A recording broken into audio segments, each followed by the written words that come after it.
Yo! Let's get the music going.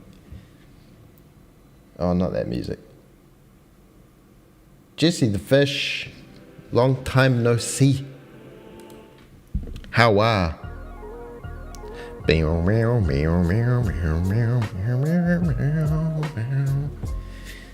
Yes!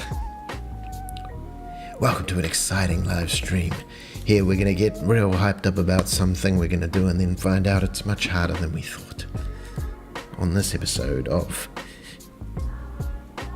Daisy Train.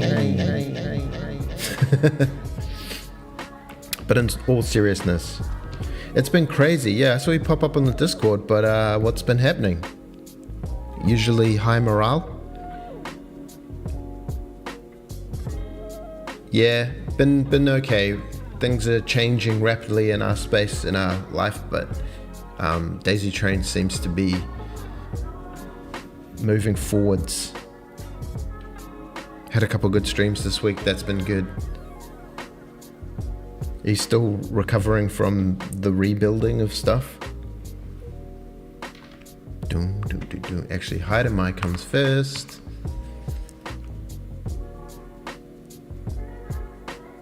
Ah, yeah, I remember you said you were looking for work. Dude. Oh, yo, we've got it. Okay, yep. We've got to do a little something first before we start. Beep, beep, beep, beep.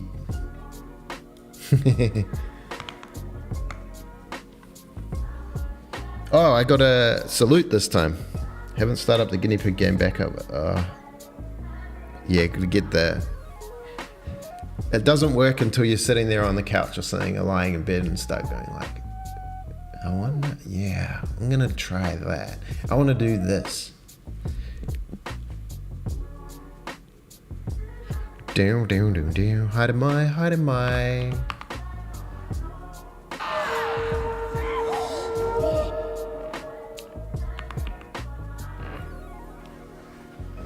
Man, the computer crashed. That's just an absolute soul destroyer.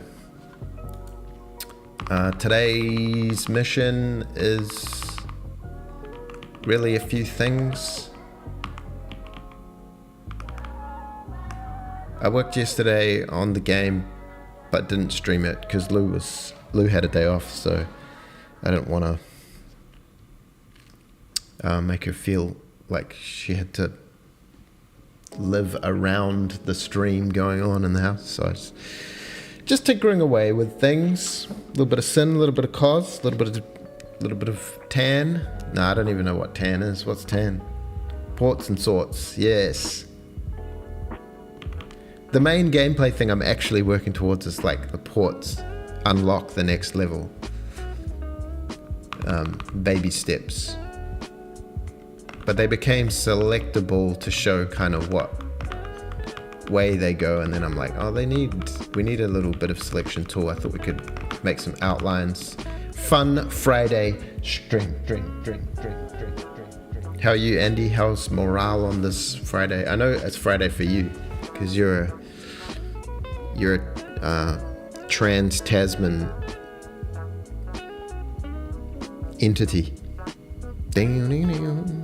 Everyone else is catching up. But the most important thing is we need a new sound effect. Whoa, that's a loud sound effect, sorry. I woke up at like 4 o'clock in the morning and was just lying there awake for like an hour, just thinking about stuff. And one thing I was like, I have to get a new sound effect. And I downloaded the video. It's this talk. Whoa, cool button doesn't work. It's this talk, an old Mike Acton talk, where he's talking to MIT in 2007, and he's talking about game engine development, which in those days was like still like Xbox 360, was it? I don't know. They're writing everything in C and assembly. And there's some funny lines in here. I I transcribed it. Where's the... how do I find the transcription? I just transcribed it, dog. View... audio transcription. Show me the transcription. Oh, there we go. Okay. And then search the transcription. We're not normal people. Oh, come on, man. Game engine programmers. Okay, we didn't, that doesn't exist. I don't want to have to actually watch this. It's like an hour and a half long. Programmers. Surely he says that.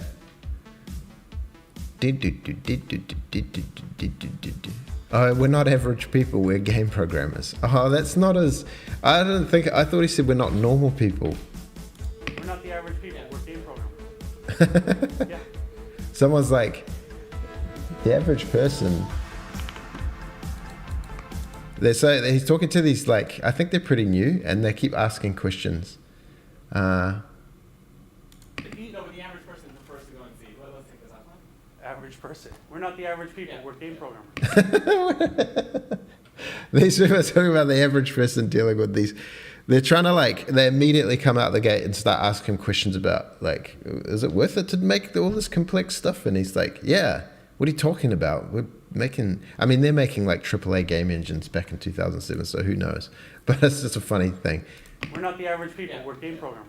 Nah, I thought it was going to be, we're not normal people, we're game programmers. Oh well, sound effect over. We'll get another sound effect from that somewhere else. Thanks, Mike. All right, new sound effects. Next time. Hi to Mike.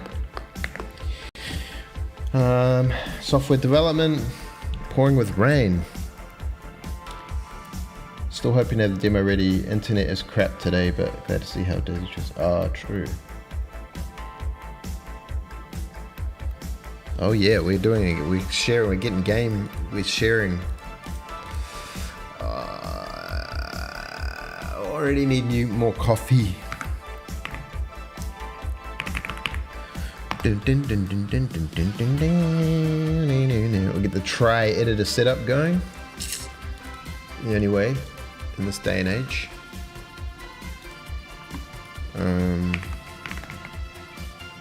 Whoops, that's not a file. It's 10x. 10x.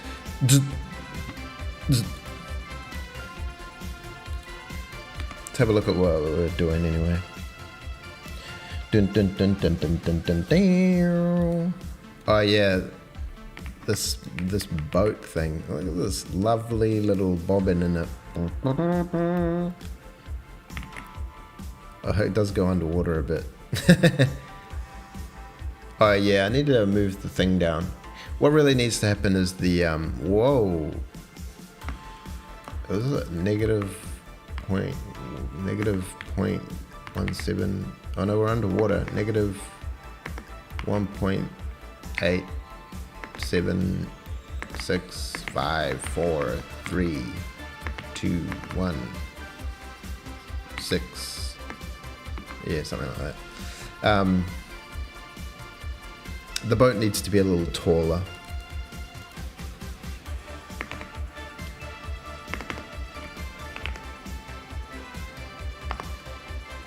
But the bobbing unlocked another little thing, which was like the transformation of all the containers. This is fully underwater now, bruv. 6.5? 6.8? 6.9?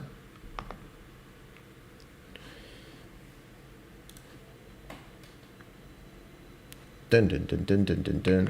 Yeah, parent to child transformations is good.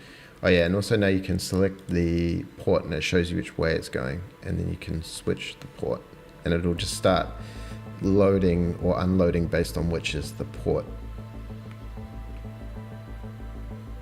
that you want, that is the start port and the end port. Beep beep beep beep beep beep beep.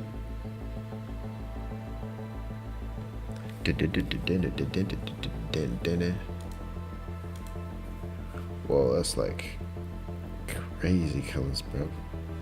Is this the ocean doesn't even have a color. Oh, lovely.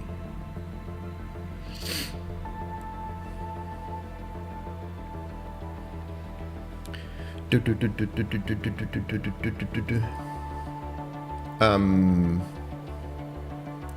yeah, I was kind of working towards like ports.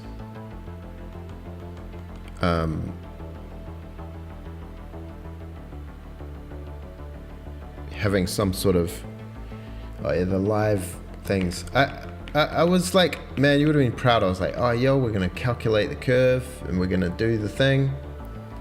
And it was all kind of working, and I was like, wait, I need to know which way each one's pointing, like angling on the x-axis.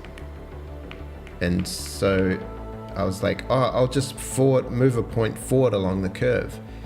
But I did it in a real dumb way, and then I asked Copilot, and it's like, oh, you could just get the derivative of the thing. And I was like, oh, okay. But I think it's not good. I think there's a way to do it, a better way.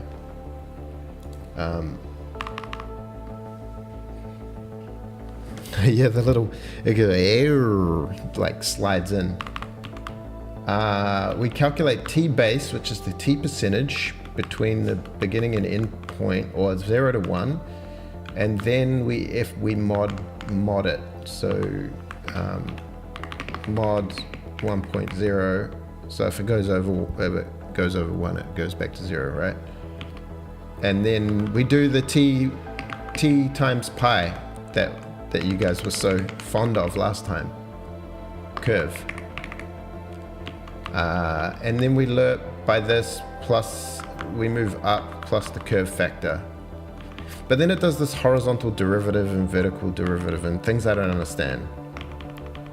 Which works, but I'm like, what if my idea was to do f32t base t forward equals the same thing. Current t percentage plus 1.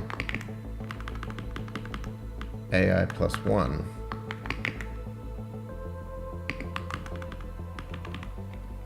And then don't mod that one. Is it?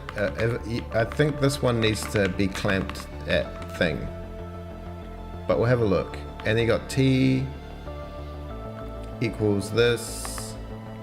F32t forward equals, we don't want to F mod, it's just t base plus time, or maybe we do t forward, oh wait, I've called them twice, haven't I? Forward base, tf base, AI plus 1. Oh yeah, good call. AI plus 1 over arrow count TF base plus time. We're gonna have to F mod this. But the problem is that it'll get to the end and go to the back. So we wanna kinda, we might have to scoot it forward or something. F mad. It might create a fun bug though.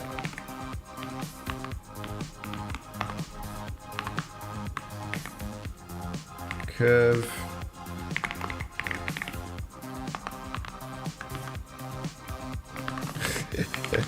Maybe this is bad. I think about things for like 2 seconds and then they're like, yeah. It means doing all the calculations twice. Oh, that's right. Why don't we just calculate all the points in a forward loop like we did. This is where exactly where we got to last time.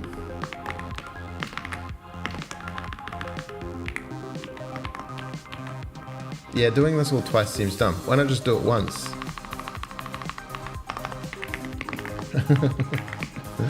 I equals 0. I is, and we learned that less than or equal arrow count. Is that right? Because we need to go +1. I plus plus. We're straight into curve madness. And then we need a vector. Is this dumb?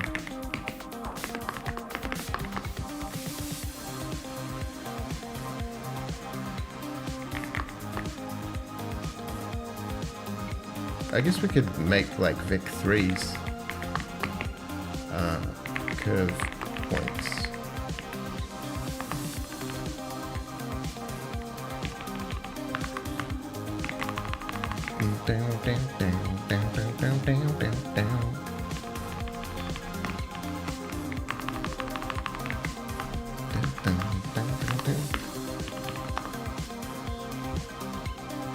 Using F32, you might want to use Sin F64.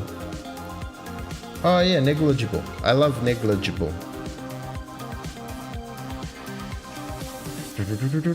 What are we doing again? We're just making the curve. 32t curve equals Sin F.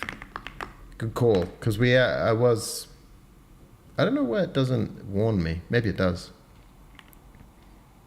T times pi.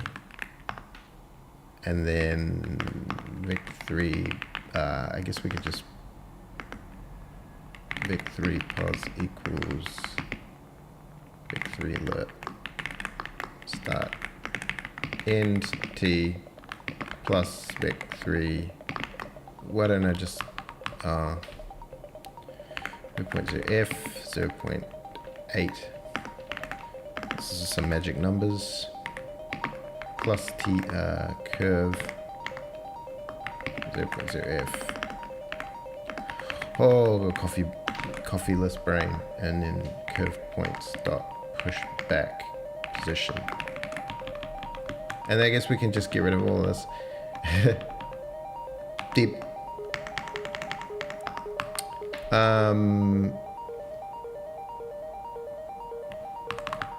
And we need to go -1. It doesn't matter because we got the extra one. So we can go vec3 position equals curve points AI, and then vec3 forward position equals curve points AI +1.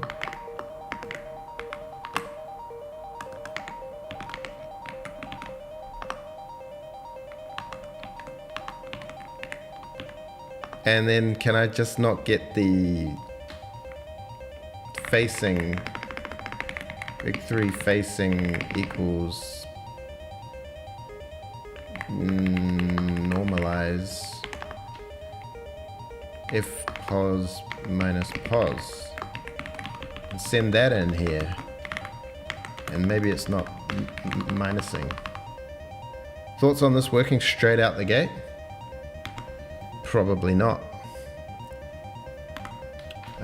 I.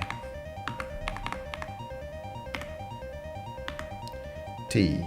Oh, we don't have T? I guess, yeah, we need T as well. That's annoying. Calculate it twice, why not?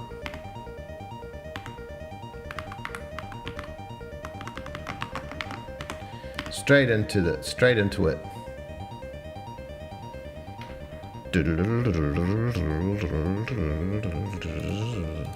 Yes, that's what we wanted. And maybe it is minus facing X. If I say facing Y.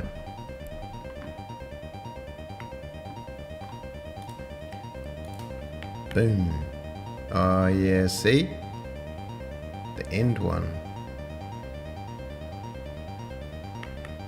These are also like directionally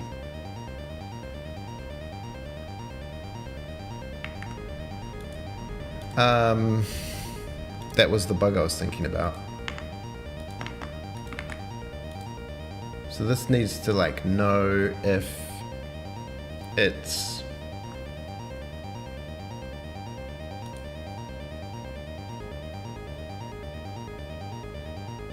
gone if it's looped around. So just to clamp it at 1, if t is some amount,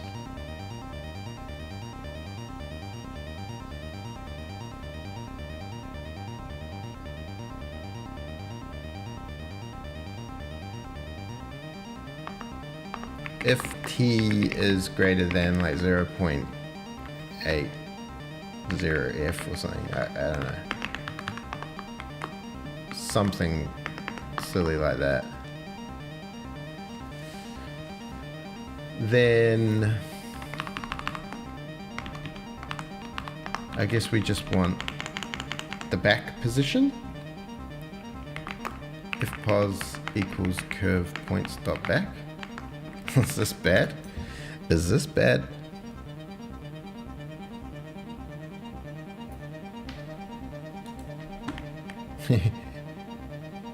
Oh, look at it goes up.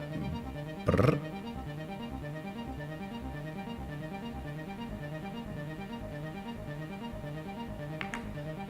But why though?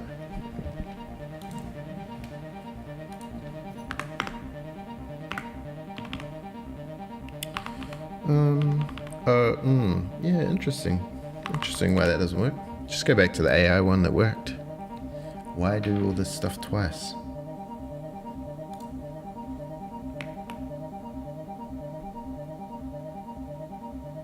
Huh. Yeah, you see this thing pushing over.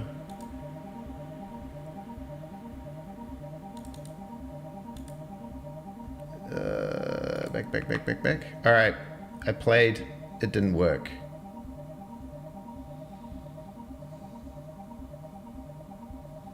How many rewinds does this thing have?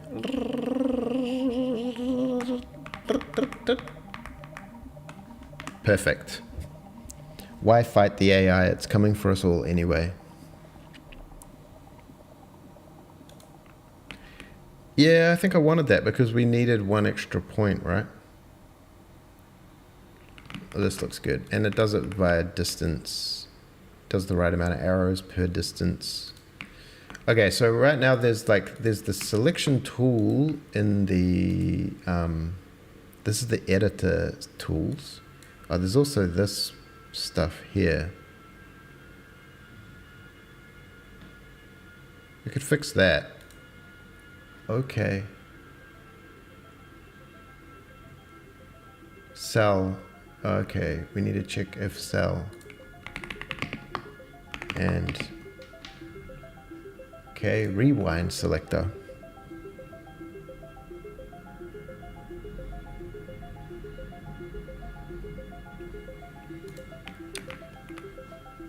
So I've got these little icons here, but I kept adding features and not. What feature have I, what am I? One of these is like ocean rocks, and then one of them is, what did I even do? What did I add? Grid. Game grid. I think I added a new feature. Switch panels, that's right. Well, there doesn't need to be a switch panels thing in the editor.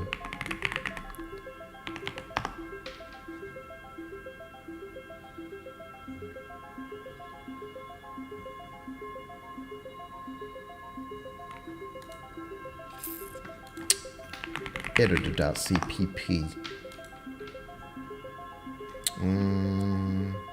UI. Draw UI. Okay, it draws all this. Draws this. Toolbar. Edit mode count. Edit mode feature terrain. Yeah. And then if edit mode.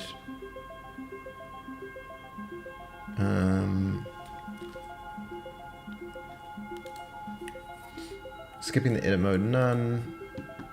Push ID, frame, blah blah. Game build mode. Begin feature mode. feature count. Okay, so this is, these are not really tied to the thing. We could just like split them and be like, before our editor tools, after our game tools. This might need to be split, but whatever. We'll just go as less than. Button count, feature count -2. Is this because we're skipping stations as well? Why did I write this in such a way? Okay, we start at 2. Skipping edit mode none and station. These maybe need to be separated. I guess you could do a thing where you like equals 0. We could 1.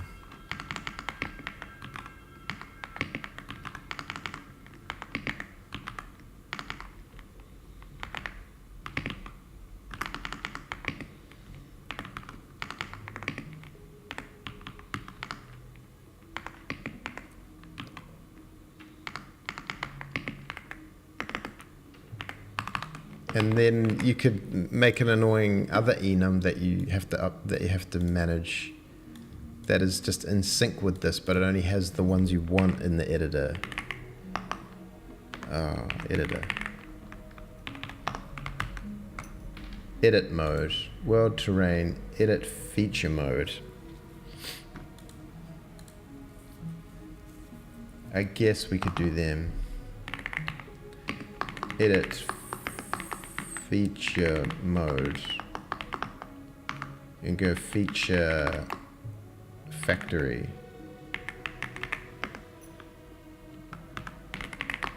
Edit feature factory. This is going to break all our code throughout.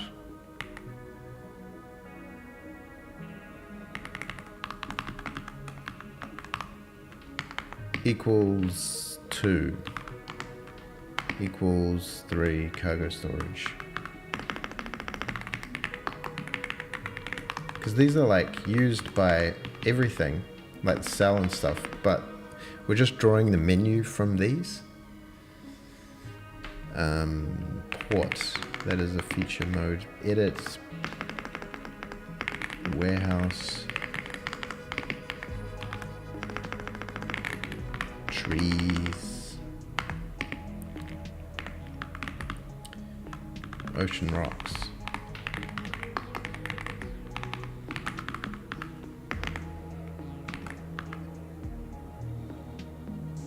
And edit feature mode, edit feature count. We could go big on these. Go super wide.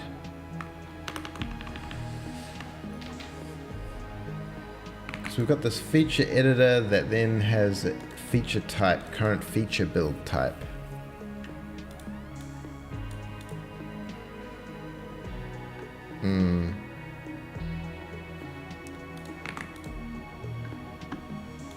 What if we did the button count is the edit mode feature edit feature mode count? Oh gosh. Image size over, this is, we're setting the little image size. Edit feature mode count. I is 0. Get the things, do the things. Feature type of I. So we still use, we don't want that really. I guess we could say that the feature type equals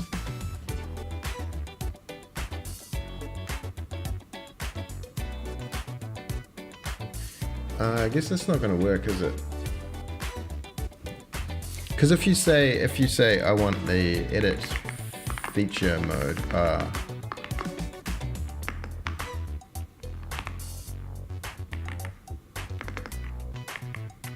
if you convert I, it's going to use like 0, it's going to map to that. You can't like map from one enum to another. Okay. Oh man, every idea I'm having is bad so far.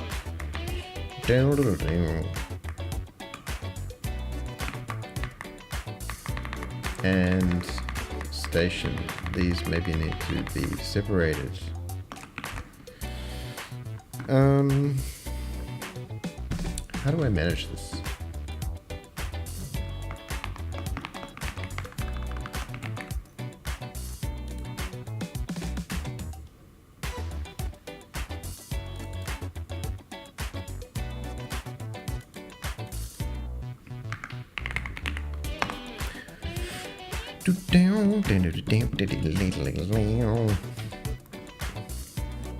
Oh, is there a big Steam sale on right now? The Steam Summer Sale. Let's not get distracted.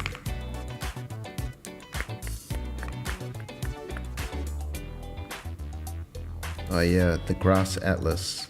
The Daisy. This is the Daisy custom Daisy generator. Procedural Daisy generator. Starts from a little thing, gets repeated a couple of times, and then overlaid, and then displaced a little bit, make a little dotted thing. I know it's not physically accurate, but yeah, close enough. We composite it with a little blur behind the composite, a little color grade. And then this is like a grass atlas. So this is the color mask, and this is the grass is actually procedurally generated grass, and then like hand placed a whole bunch of them with a little gradient, a little displacer, and then this is like all the grasses from this one texture. So this is the grass atlas and the grass color mat, a color mask.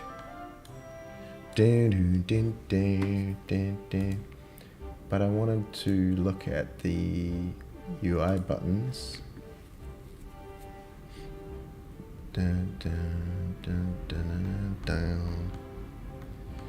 Because I was making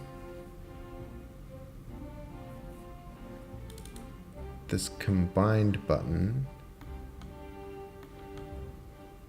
into this array. Oh, okay.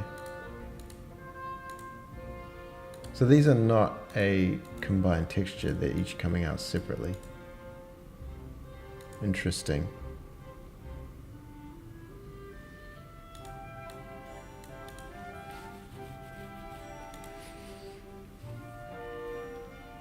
Well, I guess you could just store some integers of ones you want to do, or you could just skip some ones you don't. But what I wanted to do was make a little rock icon. I got two more things, rocks and what was the other thing? Oh, switches. No, just rocks. How do we make a rock? Start with a shape. Make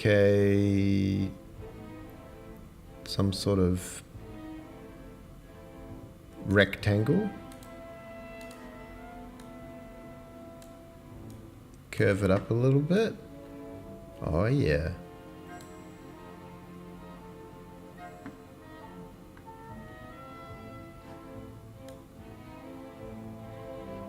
Rock 1. And then like get an outline that's like black. Composite it.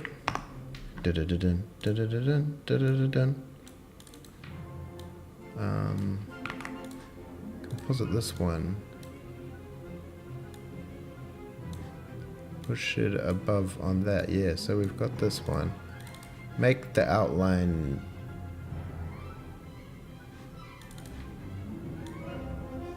bigger.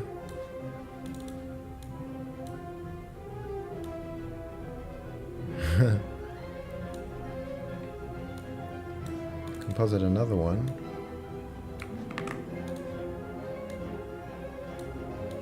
Bam. Wait, what are we making?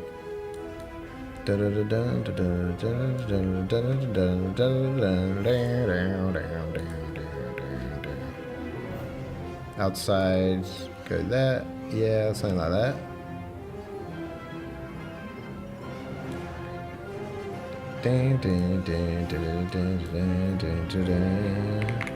Gray to alpha.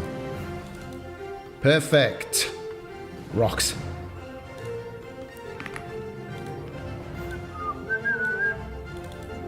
Wait, why is this rock so small? Use the global project dimensions, dog. Okay, now we've got crazy rocks.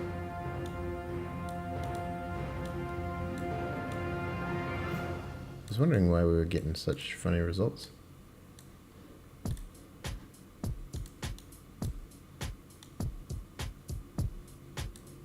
Does that look like ocean rocks? Only one thing to do in that case. No, not shape blue. Shape.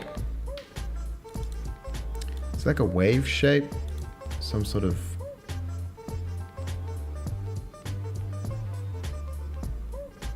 What if you had a rect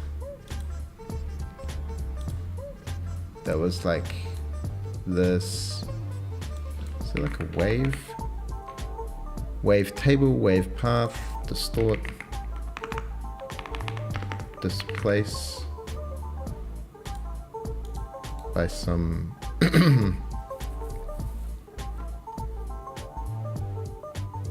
some fold noise. This is really not necessary, but we're doing it anyway. Oh, that looks lovely.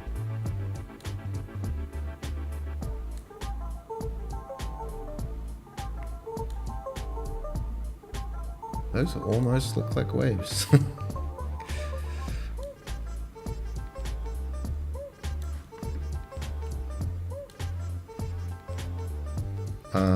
Make it a different color. Pop it on there.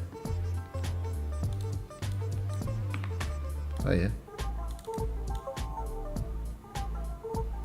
Ocean rocks. Couldn't be any clearer than that. Also kind of just want to shape.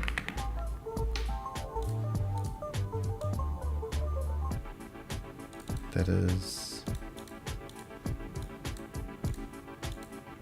some kind of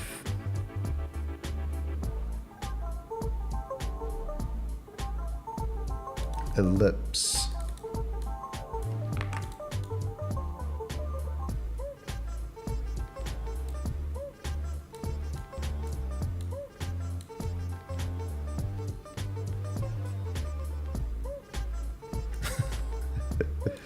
All right.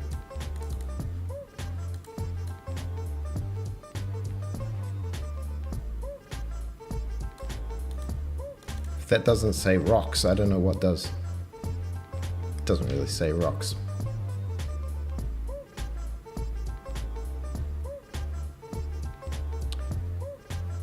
But whatever, man. Okay. Is this not the greatest software of all time? Add this. Now we have an array, so what were we doing? Were we save all current frames? Save all current frames? Array.png. Save current frame. I think I was doing it in UI, textures, editor UI. Oh no, they're there. They're all in one thing. Interesting. Doing it that way is kind of annoying. Because then it has to all line up, where you could just do them all as textures, load them all, and then draw the one you want. Which I might just do. Save current frame, res UI, textures, editor UI. factory button dot png. So current frame stack button. Save current frame port button.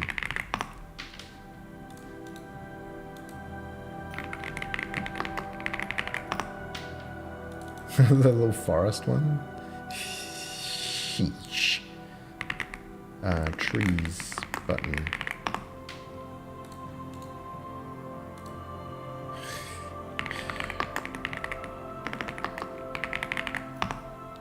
Okay.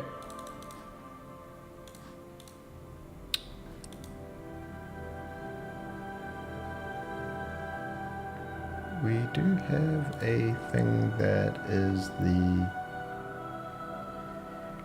editor textures UI feature buttons, feature mode buttons. Again, now I'm like, I guess we can have Genie texture. Maybe I'll just do it straight in here, which is the size of feature count. Grid.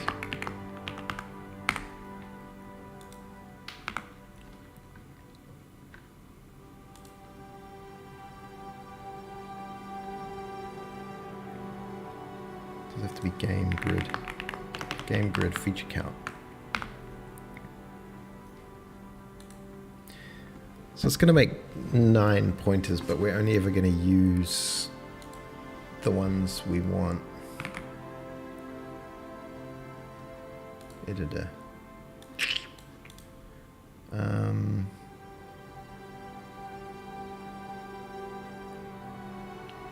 Textures load. Okay. I guess we have to do it explicitly, right?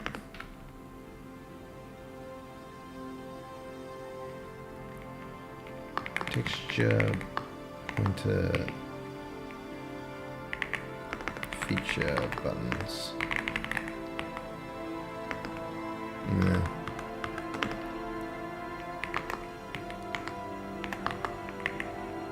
Feature mode buttons. Factory. Feature factory equals textures load.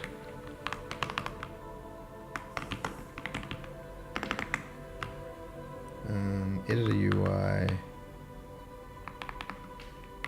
factory button. Is that what we called it?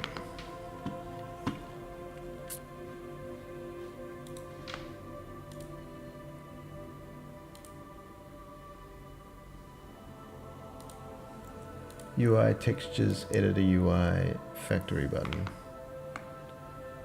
UI textures editor UI factory button.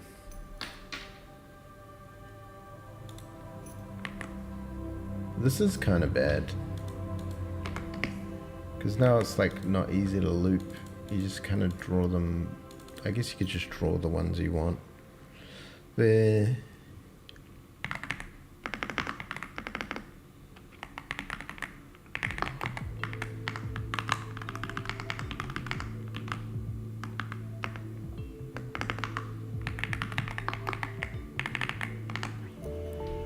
Stack button, of course. Cargo storage. It's a stack, man. It's a stack.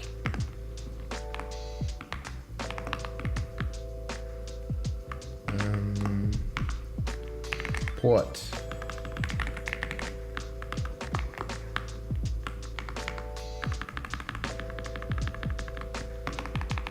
Man, I'm really struggling with the caffeine levels.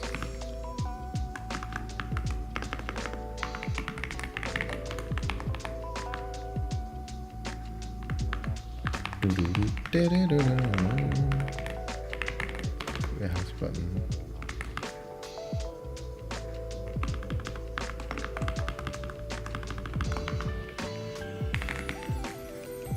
Tree warehouse.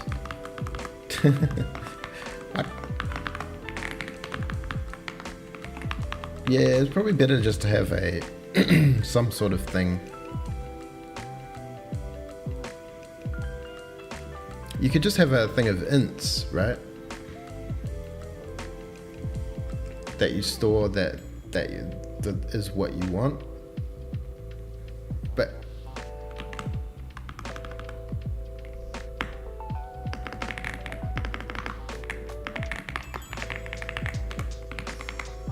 dun, dun, dun, dun. Trees button.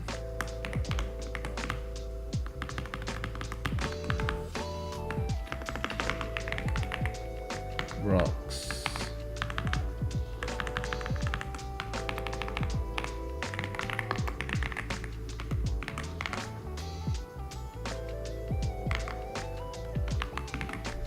Right. Get rid of this, and then we're gonna build, and we're gonna get errors.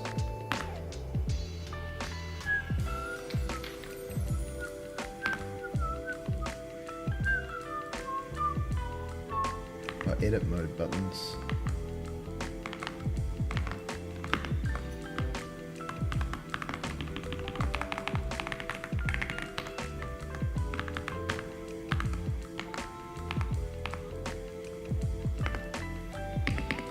Just tab into the right place, bruv.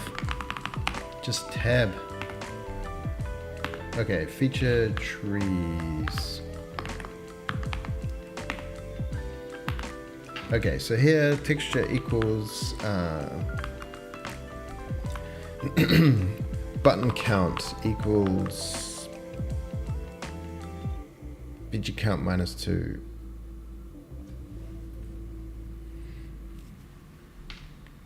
-3. Let's set this up somewhere. The texture,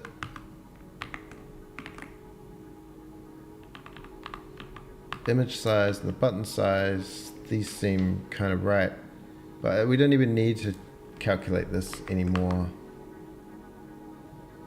We don't need to calculate this anymore. We don't need this. In fact, there is one we do that is not like this, isn't it? Like in the Rail game UI.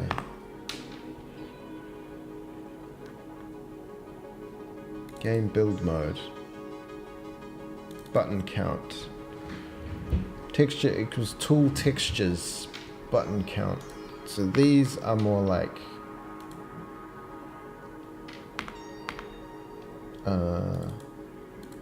real build mode textures. Yeah, this we do this way, where we just have an array of textures. Oh, again with the looping. Alright, I'm actually going to make coffee so I can think.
Oh, dude, I was doing this thing where it doesn't really update the thing. My chat doesn't update. It's super annoying, man. Refresh. Oh, there it is. Yo, Hefix. Sorry. There is a Patreon. There is a Patreon. I just don't really talk about it. Let me find it. Patreon. Yeah, there's a little Rockers Patreon. Where did it go? Patreon. You can. This is my thing. I don't know how do you look at it. I just want to view the page. Yeah, there's a little Patreon. We can support the game. I'd love it if you did.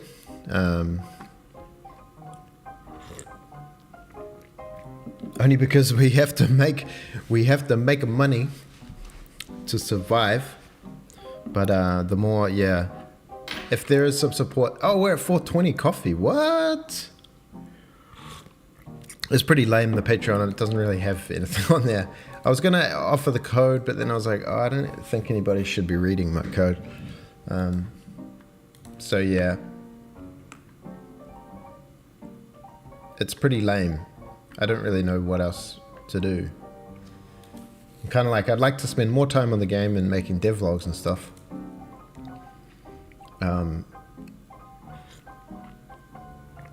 But then obviously you have to balance that with work and, you know, paying the bills and all that. I just had a great idea. I don't know if it's a great idea, but I could have a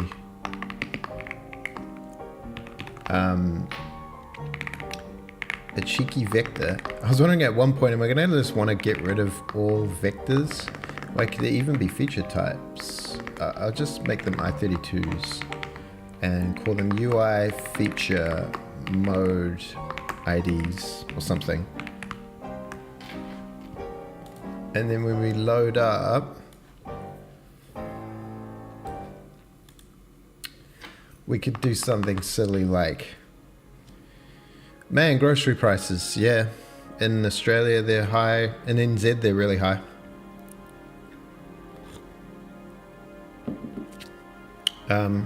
But yeah, we need to offer some, other than the exciting live streams and devlogs.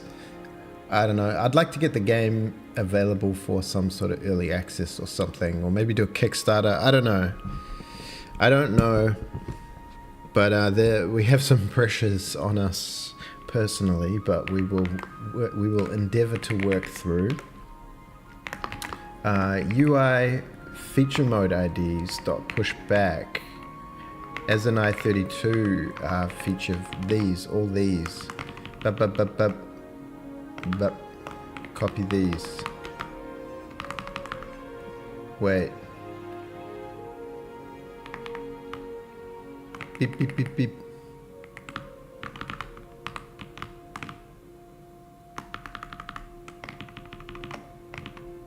No, not that button. What have I done?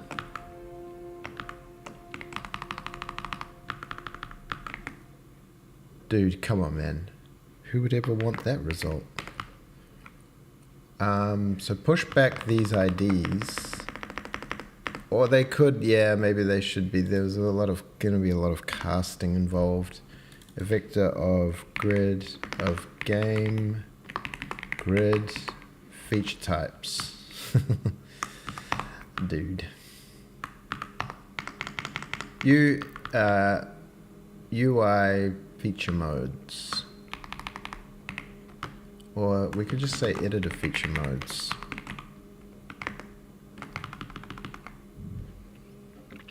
Patreon, Discord, streaming. Want to give it a try, but it's also a lot to take on. Yeah. I mean,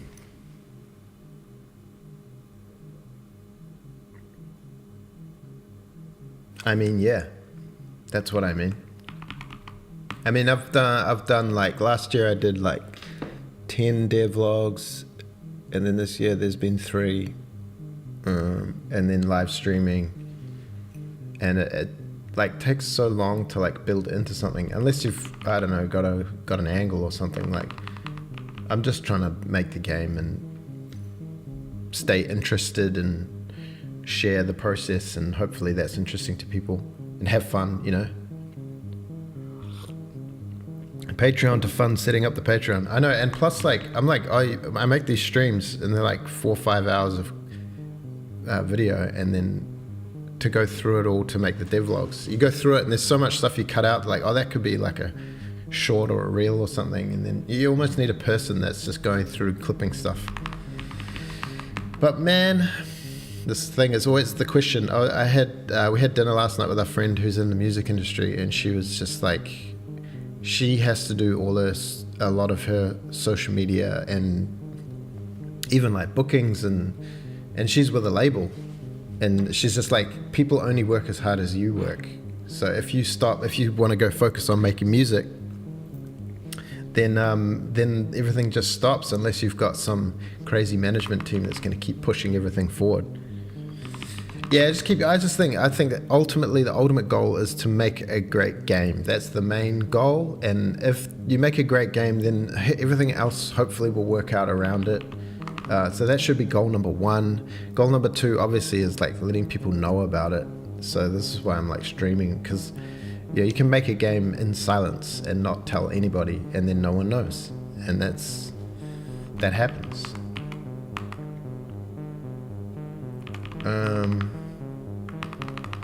Oh, what was I doing? Oh yeah, we're just pushing back some things. We're getting coffee, and now we're talking fast, and we're thinking. Instead of thinking and working slowly, we're working too quickly. So we've got the ones that we need as IDs. UI feature mode IDs. In fact, we just changed the name.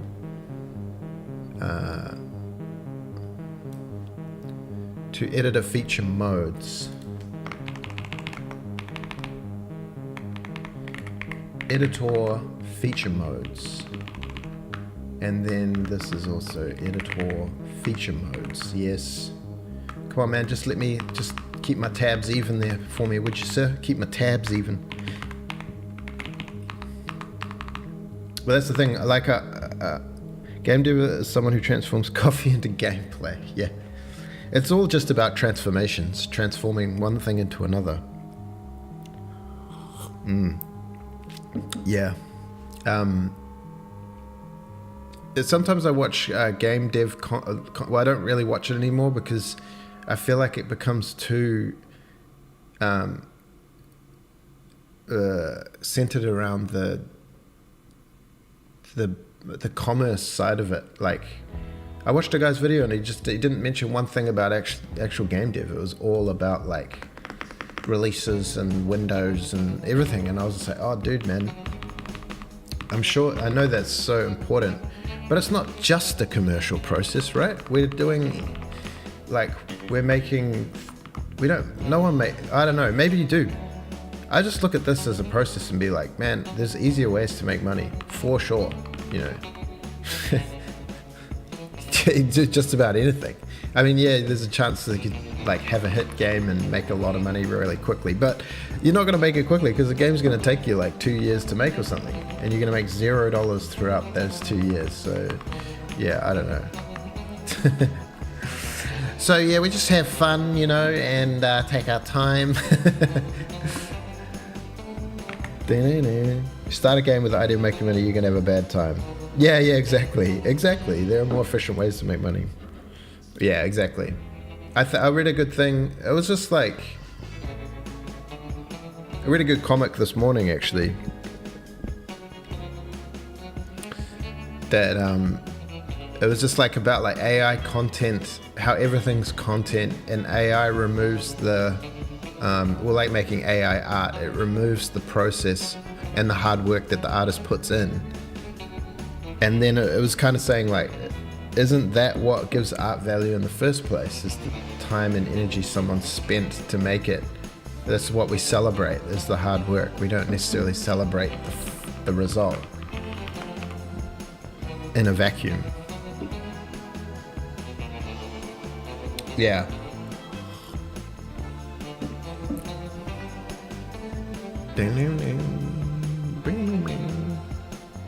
It also makes me like the discourse around like game prices increasing. And people were like, what? How dare they increase game prices? I'm like, man, I'm sure they spend more time and money on games. They probably make more money too. But like Ultima 2 came out in like 1992 or something, and it was $80 at the time, which was like 170 today's dollars. So like, I mean, you know, people say AI will replace artists. Did not see the crap I generated. Art and money are complete opposites. Yeah. Now we're streaming. Hot takes. So now it's a simple fact of looping through our IDs, getting the thing we want, and drawing the texture. We're wasting some textures.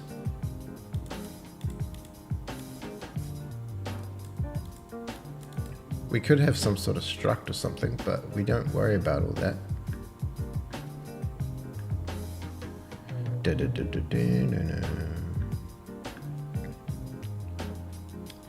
Editor feature, selected feature. What am I doing here? What are we actually?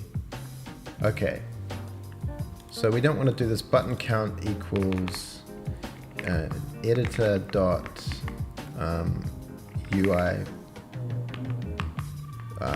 editor feature modes. Do we really need this to be called editor feature modes? Feature modes dot size. I'll probably complain if I don't cast that. I is less than 0. Button count.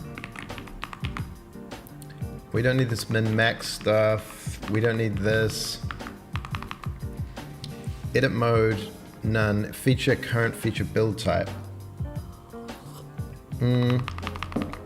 What we want here is a i32 current mode equals editor.feature modes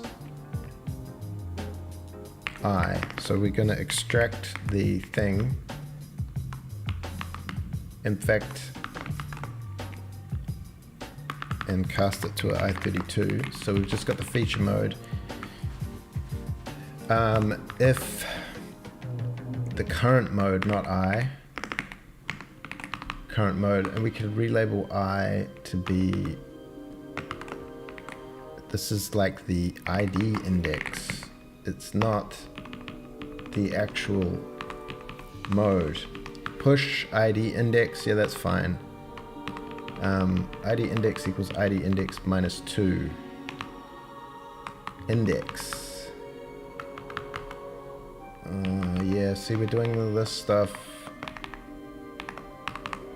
I don't want any of this. Image button texture ID. So we need to do this to get the texture reference. Texture equals, get this ed.ui feature mode buttons, and it is the current mode. Get the right button, sir.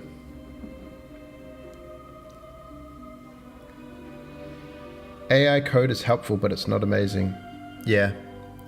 I feel like I've come to my current feeling on the AI coding is it's like more of a reference manual for certain things, or a glorified calculator, but for programming. Like, you know, you can ask it, you can reliably ask it things like, how do you convert a direction into an angle, or something like that. Or even like topic specific, like in OpenGL, like what's the process of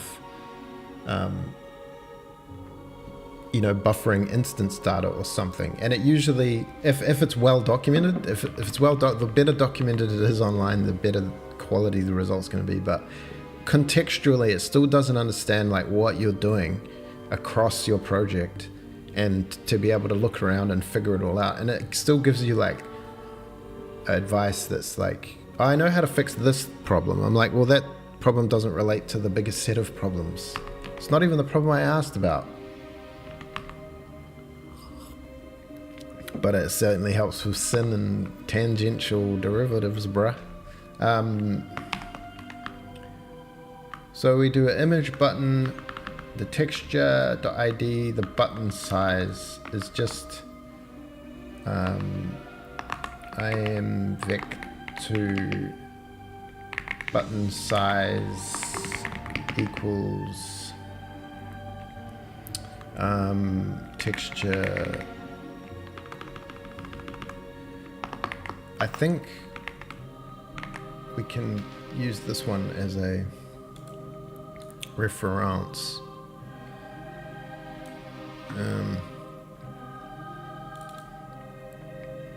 Game build mode. This is one that's using those things, but image size. Okay, image size is texture width over 3 we're doing for some reason. Button size dot x equals oh, we're doing it like that. Okay. F32 of texture dot width over 3. Y. We could probably just calculate this once. Why not do it every frame for every button?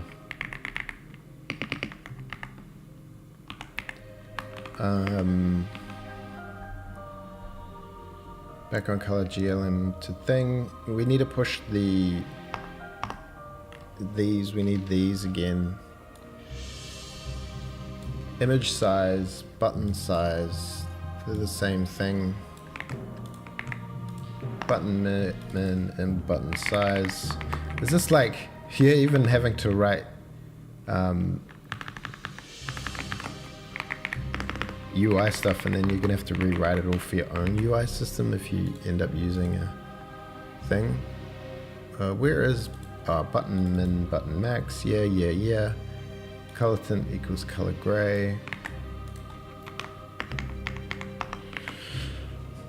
Similarly used it for thing I was going to Google, but just copy pasting code. Yeah. Man, the latest last night I was in here, and the latest update defaulted VS Code to have it in agent mode, and I was like, I don't know what agent mode was. I didn't even know it was in agent mode.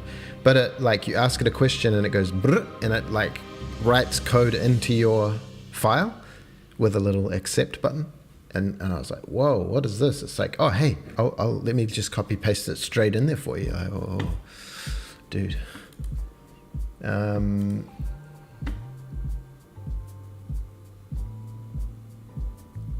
I feel like I'm just gonna end up just stealing this whole thing,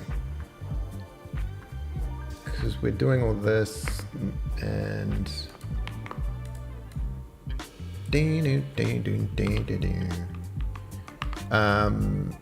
color tint is mouse hovering rect the min and max. Okay, we do that down here. Why do I do this? I wrote similar things but very differently. I guess I could just get this whole thing and just do it. It's exactly the same, except for the current mode. And this is ed dot feature UI feature mode buttons current mode. And then we do that, and then we do the button min, and if g ed feature current, what is it called? Feature editor dot current feature build type is equal to current mode. I guess this is I32. Then the color tint is white, otherwise it's gray. Image button texture, image size, GLM, G-game.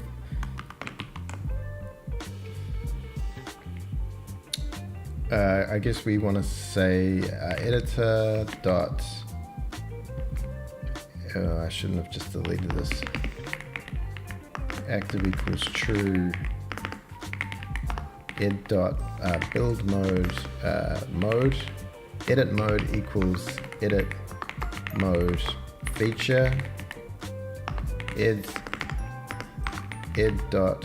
feature editor dot current feature build type equals feature type of the current mode, right? Perfect. No errors.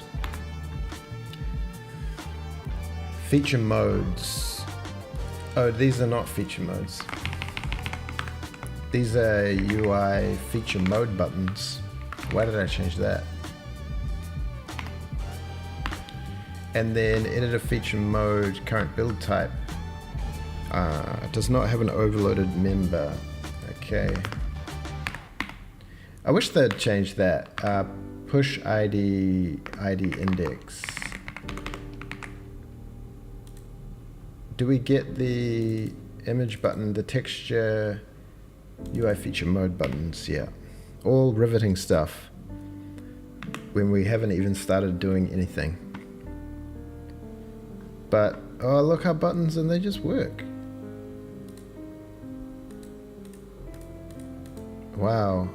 I kind of like it when that happens. Now we're on ocean rocks, so we can get rid of these and chuck a little ocean rocks in there. Oh, we've also got the ability to remove ocean rocks, and they will be loaded and removed from the world when we load the level. Go boats. The little sparkling daisies.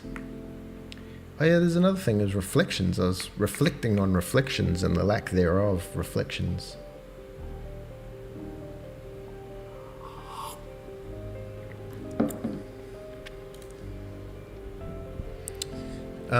Cool. Okay. All that for these buttons.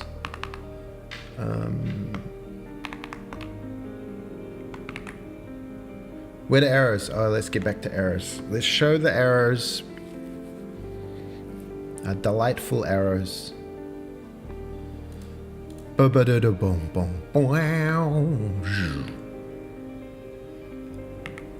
them arcing, and then when they get there, oh, they go back to the beginning.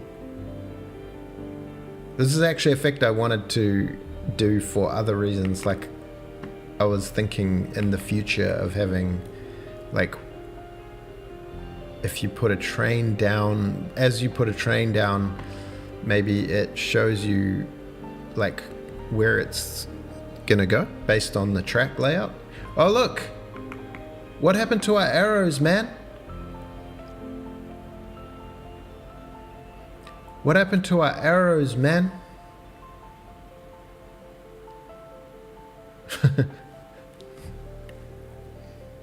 Do you have the arrows at the end go to the beginning? It's like a mod. So it goes, each one goes,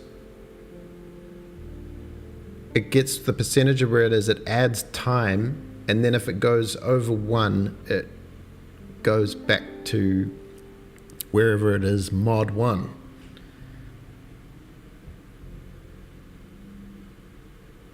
The modulus. The F modulus.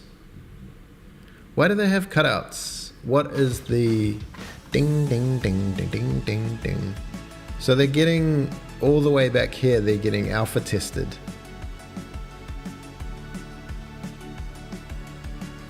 It's like something's being drawn. I want to know what. There'll be some state that I'm not clearing in OpenGL. But I want to let's do a render doc. Render doc. Launch application. Can we, is there like a connect to application attached to running instance? Well, this seems hard. Ding ding ding ding ding ding ding ding ding. Okay, we're gonna do a render doc. See if we can debug it. This is probably not necessarily, but we're gonna do it anyway for the fun because render doc's quite fun. daisy trains. So we need to get the build executable, the bin, the release bin, and we need to copy it to the here so it can access the resources. And then we need to get it, launch.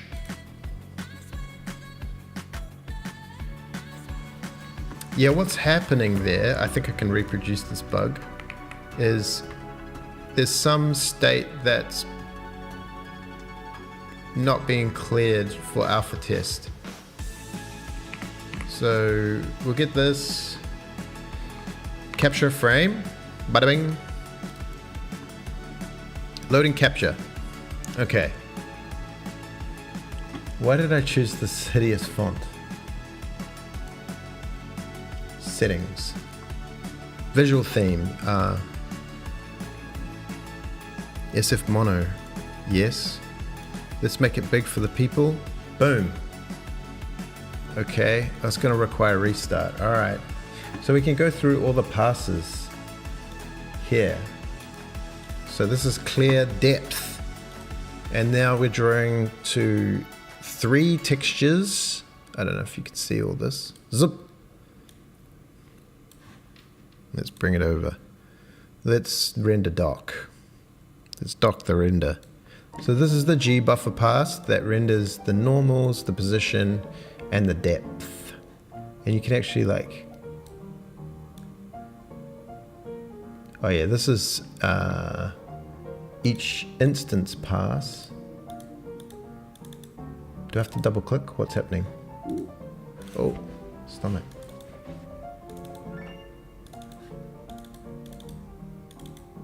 Why does it only show me this part of the thing? Well, once we get down here, we seem to have all the depth of everything. But can I, oh, the inputs, yeah, so we can find the one. In fact, let's look at this, because this is clearer. Inputs.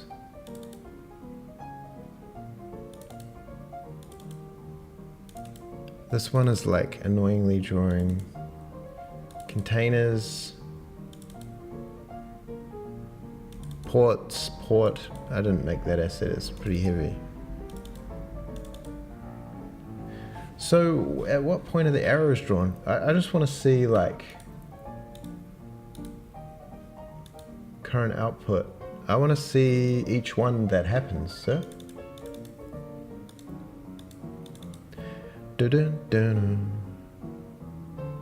Fragment shader, U albedo.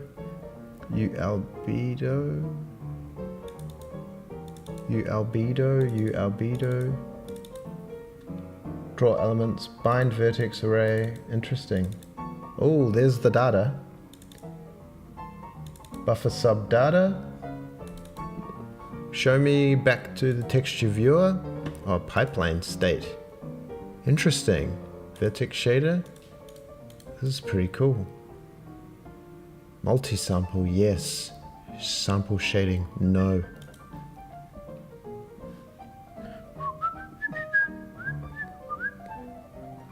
What's happening, I'm 99% sure, is that there is some, there's an alpha test happening on this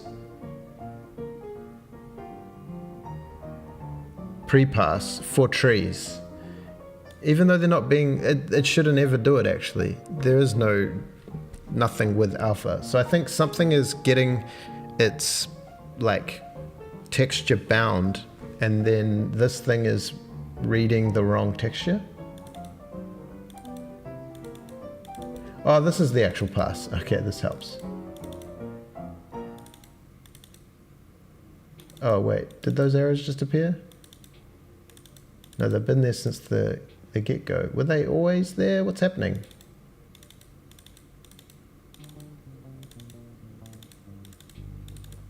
Okay, here they are. Inputs. They were already tested for depth. Oh, I need to look at the depth texture, that's why. No? Show me the... Oh, there they are. And at this point, it's got the rail here. Is this the rail? You know, one thing I could do to just instantly, I think, fix this. Hey, Adrian Bostic. What's happening? I think we could go on the depth pre-pass fragment shader and just comment out these two lines, because we're not actually doing pre-pass for the trees. That was the only reason that was in there. And just like that, when we do this and we add this, yes, okay. The whole problem solved, kinda. Well, there's still something going on there, isn't there? Look, now it's doing something weird on the SSAO.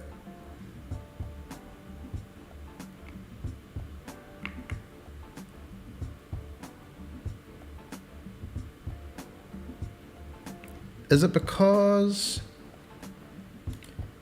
Oh, well, the normals are all messed up.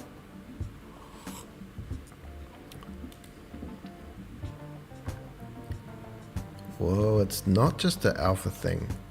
Depth only, I can't really... It looks like the depth's okay.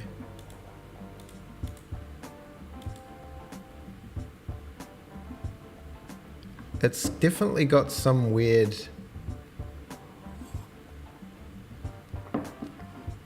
shader state going on. Some OpenGL thing. Where is the priority arrow? So I wonder if the priority arrow has got something weird in Blenderino.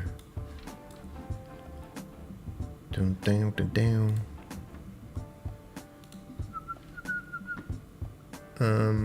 Does this have the arrow in it, sir?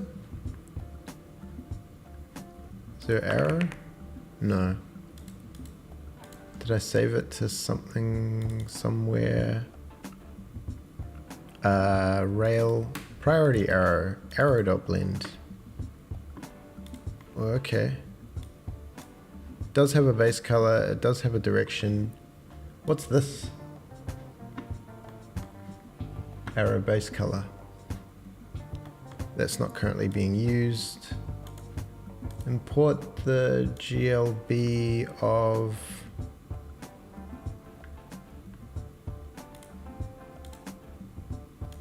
the, where are we? Rail priority arrow. Arrow 1. It just has a regular old texture on it. Medium roughness. Yo, Pine. What's up? What happened to the PFP?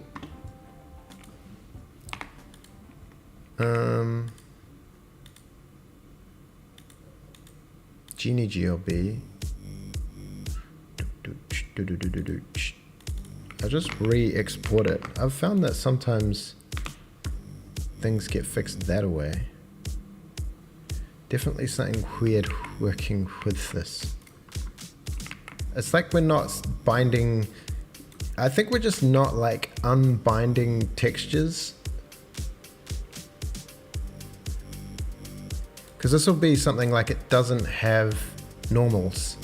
That's what it'll be. It'll be the normals. The normal map. It's using the normal map from something else. Is that right? But wait. It's in the SSAO pass. It's in the normals. Dude. SSAO or the depth pre-pass. Fragment shader. This is the depth pre-pass. Depth pre-pass vertex shader.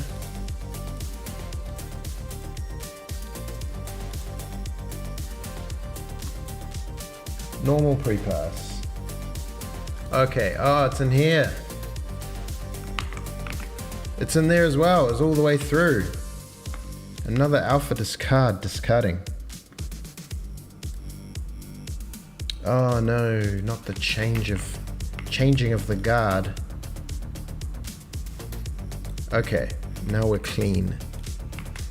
G normal. Okay, so the G normal was doing an alpha discard test. Because this thing doesn't have an alpha mat thing.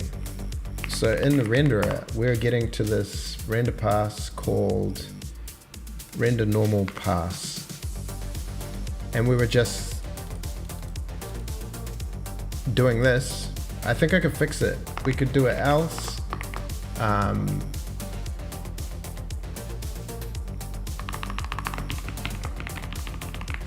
Bind texture 0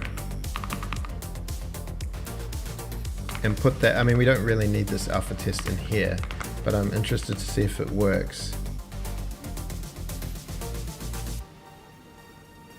Oh no, wait. Is that how you bind 0? Okay, that did fix it. Yeah.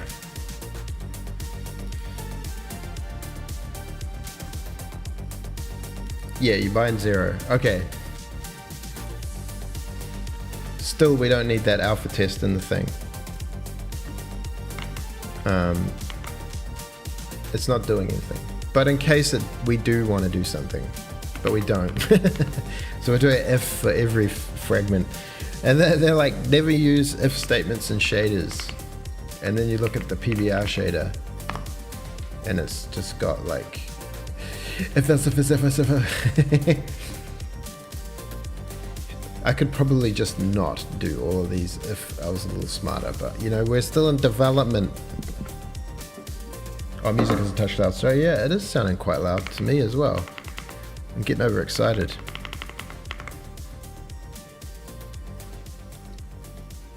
Thick shader. Yeah. Most of it's stuff I don't even know what it is. Okay. What problems were we even trying to fix? We haven't even gotten to the list yet.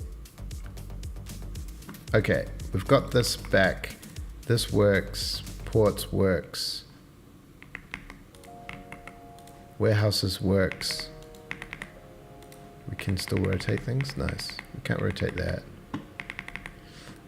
Trees works. And ocean rocks works. But okay. Beauty. Oh yeah, see, these alpha tests are bad on these trees.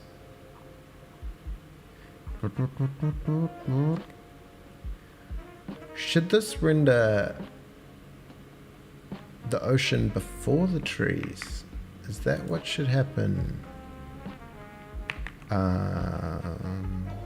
We can't really, we won't mess with that right now. That's an alpha test problem. But referring to our notes, we wanted to do a selection tool. Oh gosh. Okay. Okay. Oh, you know what this means? This means more problems. Let's just skip the selection tool and try something fun-ish.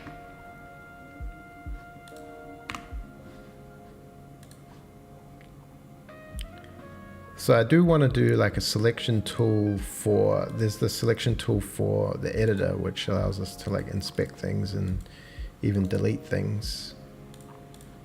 But I wanted to add one for the game as well. We'll just do it with this one for now, because I wanted to see if I could draw an outline. And there's like lots of ways of doing outlines. One of them I saw that's kind of easier, maybe. Don't know if it's a good idea. Front face culling, no good. But I'm gonna try it out. I feel like it's gonna be heavy, but we'll see. We will see.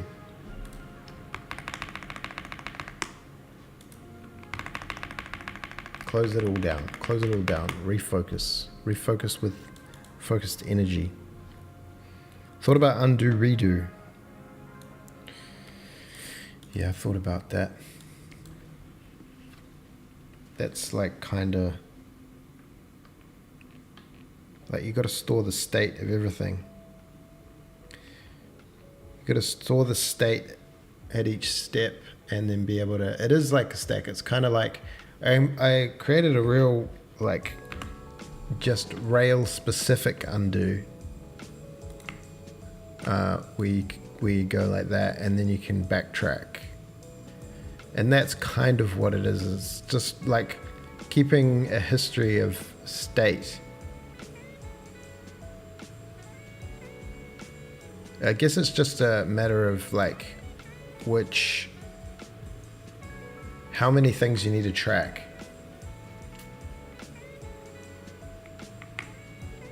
But first, what I want to try is renderer, and I want a thing called, we've got add model to render, add static model to render. These are nice.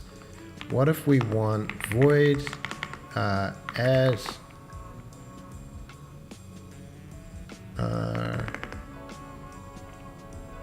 outline model, and we say model pointer model,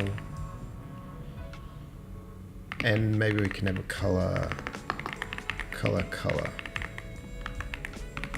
So we're going to need a few things. This is a rabbit hole, isn't it? An accidental rabbit hole. So this is like, this requires a render function to render objects singly, no instancing. We need a shader to render just the outline color, and we need a render pass to render at the right time with the right GL options, GL state. For this type of outline, because there is like stencil outlines, but I don't want to get into stencils because I don't know what the heck's going on there.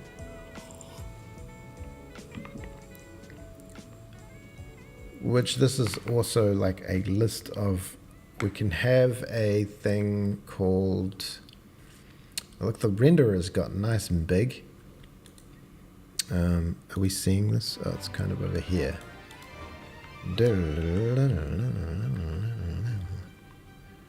Render pass shaders, bloody blah. These are all sort of core things. I'll just pop it at the bottom. Render a vector of render objects. Render objects.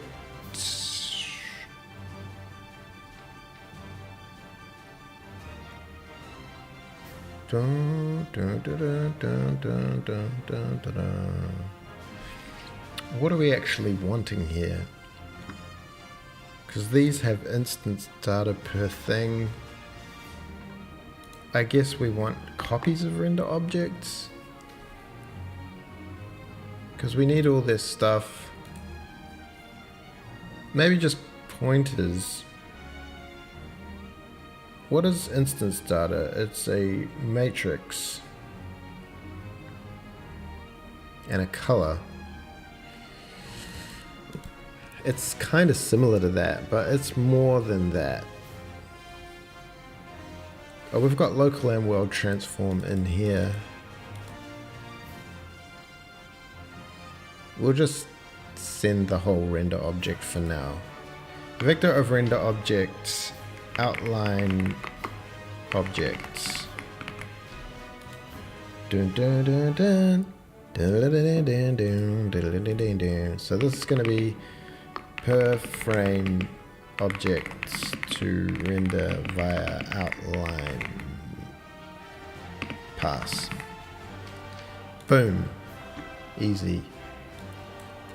Then we need this add static model to render outline model. It's not very descriptive.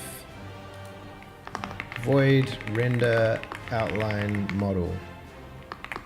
Model, pointer model, and we also need a mat for model matrix and a color, outline color.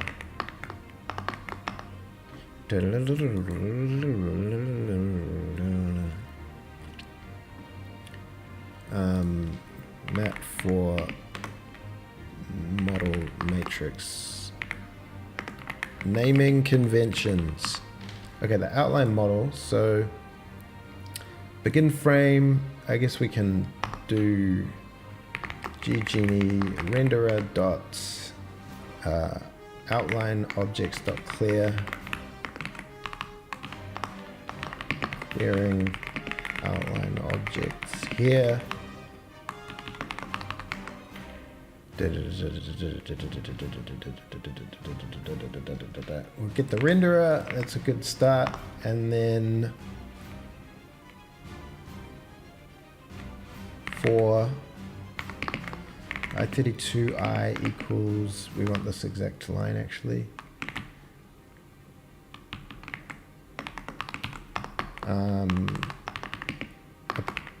Add each render object from the model. Right now we have some models that have multiple objects, but we're going to work towards one object per model. ID equals this, render object equals this. Let's make an actual copy.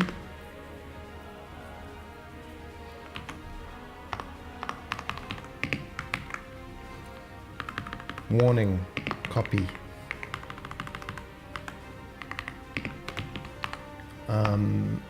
And then we want to say object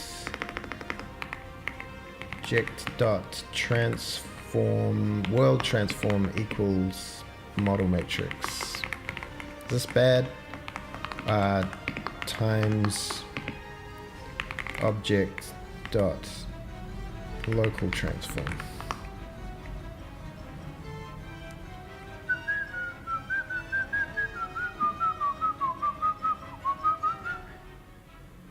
Dun dun dun dun dun dun dun. What else do we need? Well, it's kind of not quite a render object, because this kind of, it's like, maybe it's like a struct outline object. Maybe, which has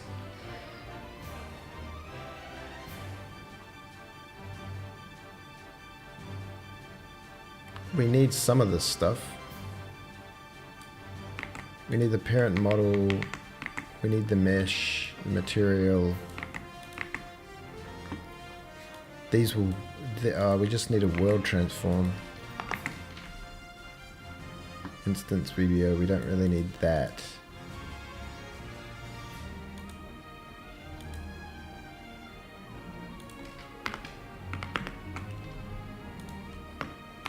What is this for? Okay, so the idea is, I'm kind of just making it up as I go along, but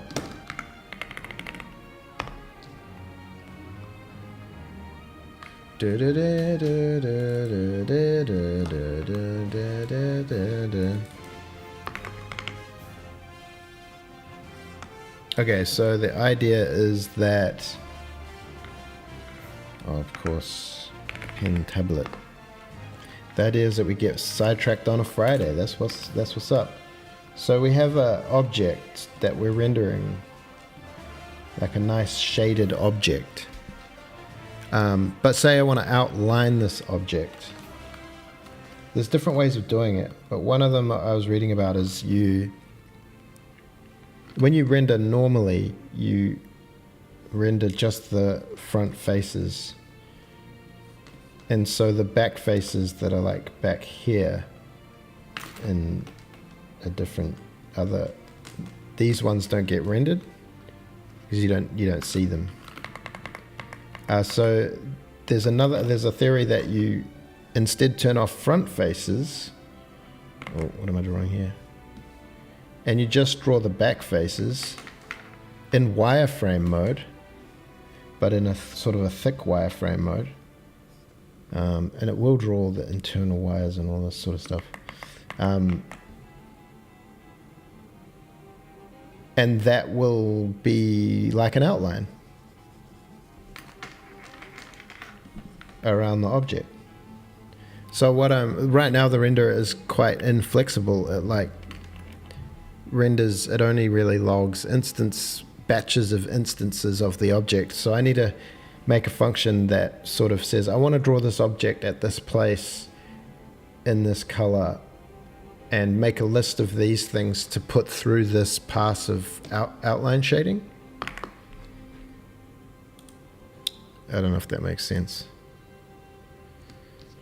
Do something similar in Blender for outlines. Right, yeah. There's lots of different ways. I don't know if this one's going to be good or not, but I think it's the easiest one without getting fully in too deep. Meanwhile,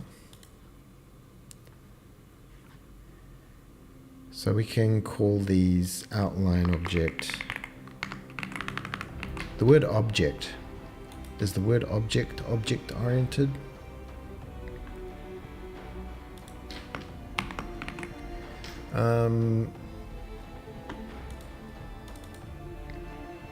Okay, so we won't make a copy here. We'll just get a reference, and then we'll say outline object and outline object dot parent model equals model. Don't know whether we need that. Outline object dot mesh equals object dot mesh. Outline object dot material equals object. We don't need the material either. We don't actually need a material, do we? It's just the mesh and the world transform. Outline object dot world transform equals the model matrix times the object local transform. And then renderer dot outline objects dot push back the outline object. Wonder if you could get silhouette shape if you want it outlined in a texture and then some sort of SDF function. Yeah, there's probably like with everything, there's like the quick way and then there's the good way. And today we're just experimenting.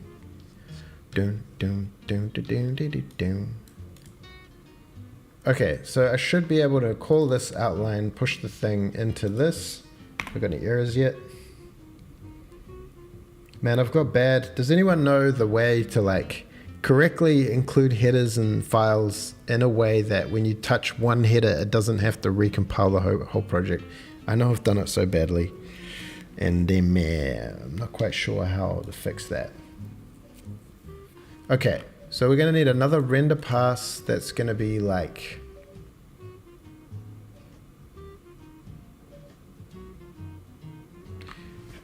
do we need it? Is it going to be on the exact same depth? We'll just try doing it. Void render outline pass. Talk about precompiled headers. Now there's precompiled headers already, but say Genie, right? Genie.h says this way. It used to be that Genie held everything, but now Genie includes all of its subheaders. So and then game includes Genie. So if you went into any Genie file and changed anything, every CPP file in the project needs to be recompiled. But I know there's ways of like including things in a different way around so you don't fall into this trap. Because we do have Genie PCH. Oh, whoops. Which has like core stuff that isn't going to ever change. And that does speed up things a lot. Maybe you could put all the Genie headers, no, because this gets included in everything. Maybe the Genie headers could change, but what are we doing? We're making a new render pass. I don't know whether it matters when we do it or what buffer we need to render to. I guess it could go in, we'll just do it in a separate pass. Render outline pass. And we'll make sure to call the function. Combine pass, render outline pass. For some reason it doesn't know what this is. So I guess it happens before foliage, after foliage. Do we want them to be seen through foliage? Maybe we want to do it like that. Pragma region. Yeah. There's like Unity builds or something where you include CPP files instead of H files. Okay. So we have our render pass here, render outline pass. And we'll get the renderer. And this is rendering the combine pass. We're going to bind the combined. I think it's already combined. It's already bound to compound. Combined pass, foliage pass renders to the combined buffer. So we probably don't need to bind this, but we will anyway. And then, yeah, we need to do GL. We could get rid of the depth test, but I think we want the depth test still on. But we want GL cull face to be GL front. Is that what we want?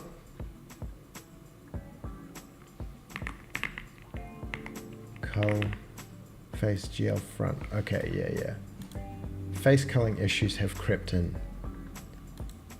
So we'll cull the front face, and then we need, is this where we can do GL polygon mode is,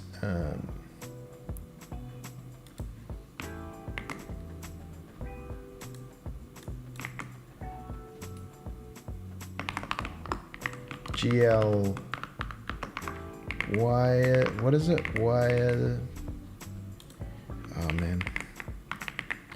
Graphics, we have a thing where we do the ocean. What is it? Polygon mode, GL front and back, GL line. GL line. Line. I don't know if this is the method, but you know, it's the method we're going to try. Unity build is CMake. For declaring types and only including full implementations. Yeah. Unity builds is with anything. It's just the way in which you include things. For I equals 0, I is less than renderer dot outline objects dot size I plus plus O plus plus. So outline object reference object equals renderer outline objects I. So what do we need to do here? We can also do, we're gonna need a shader.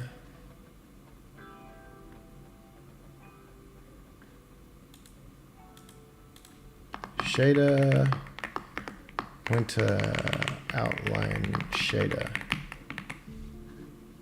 I guess we can say renderer dot outline shader dot enable And we could just do it in here. Does this have a thing called render object? Draw render object. So we set this. We're going to need these. We're going to need to set a couple things.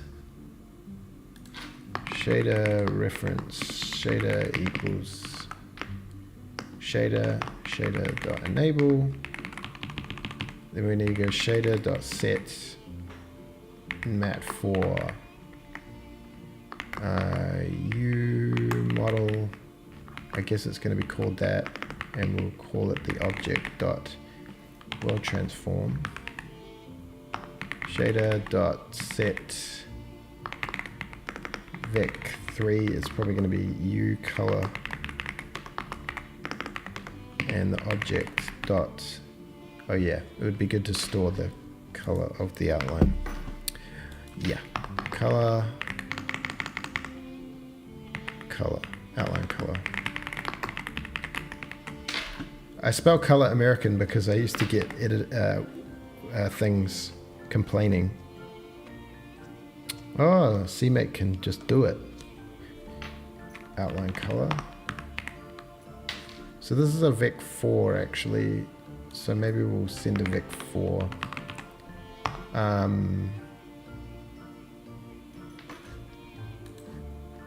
Then we get the mesh, const mesh, ref mesh equals object dot mesh. If mesh, why are we checking for this? For being safety, then we can GL draw elements. So we lose all of our instancing, but we're probably only drawing a few things. Convert primitive type mesh dot primitive type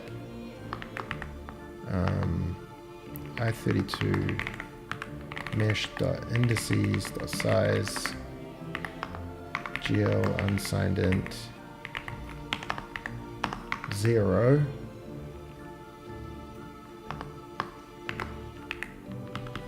Is that nicely syntactified?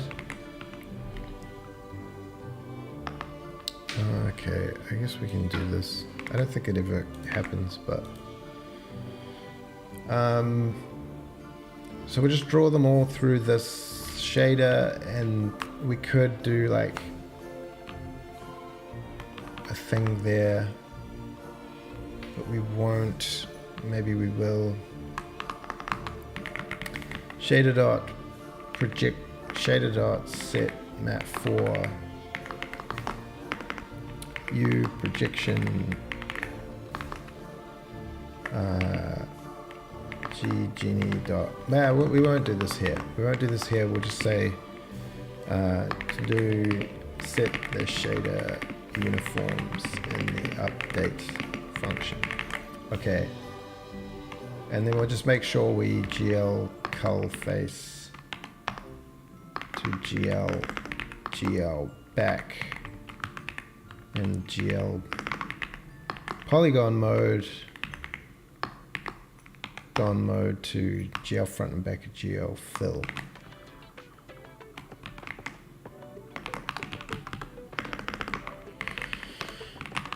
Now we need a shader. We need the shader. We'll do this more CPU side. Renderer, Genie renderer, home. Shaders.update. Where is that? Shaders init. Okay. Yeah, why don't you know? You don't know how to find that, do you? Because there's two things. Shaders init. Is that not a... Does this need to be clarified?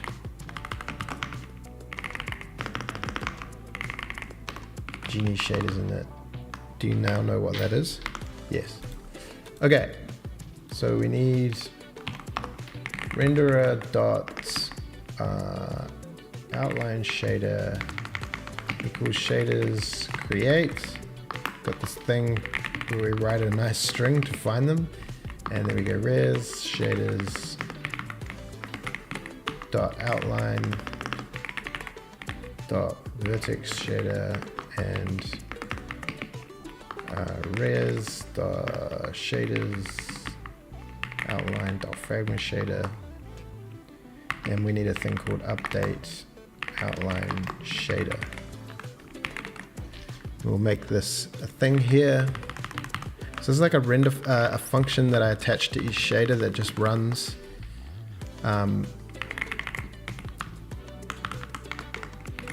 So each shader you can just create a little function to do whatever you need, like update the matrices of the view and projection matrix, or some of them have a lot of things like the shadows and stuff. Update outline shader.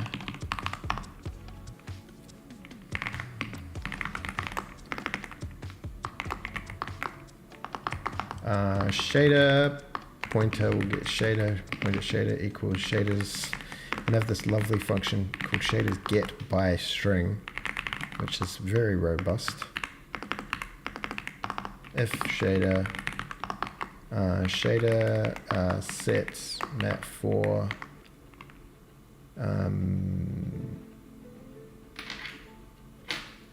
Genie, call it view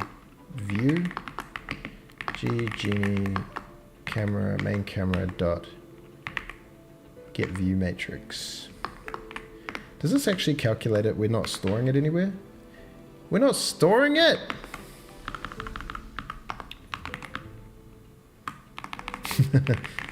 Nice.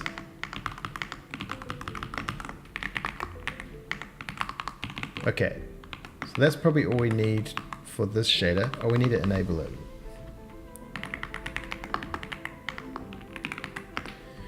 Okay, so that'll run automatically.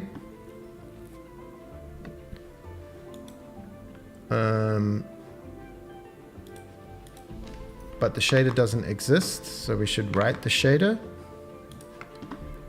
And shaders, we just called it new file outline vertex shader and new file outline fragment shader.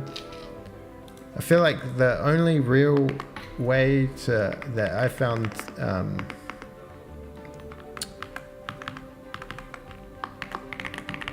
to build a little bit of shader understanding was just to keep trying to just do it over and over and over again, and slowly it starts to like seep in. This is the vertex shader we're gonna need.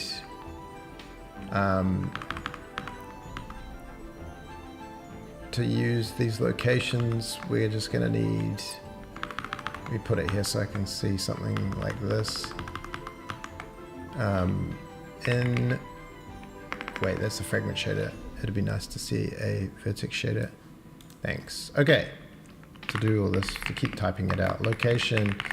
So these are all set up when the models get loaded. So it's loading all these different data to these different data places.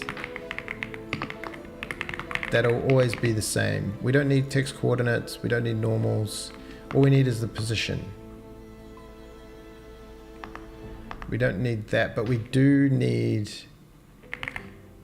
the uniform map for view. We need projection and we need model in this case. View model. Is this all we need?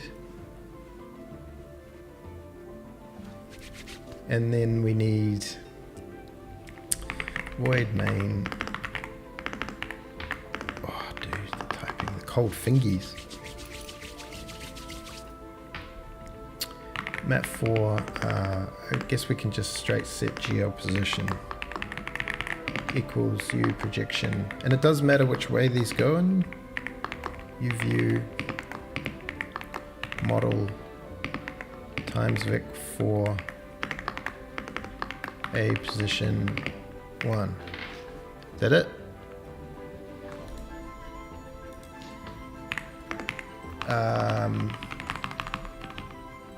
Outline fragment shader version 460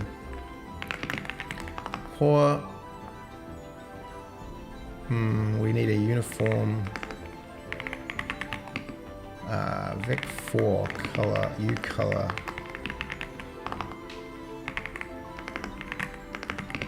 Main. Yeah, we're not doing any sampling. We're just gonna, oh, we need the frag position, right? Out.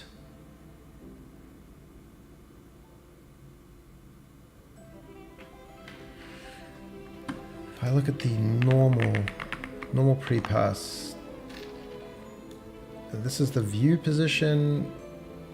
We just want the frag position. Out. What is the frag position? Is it a Vec 3?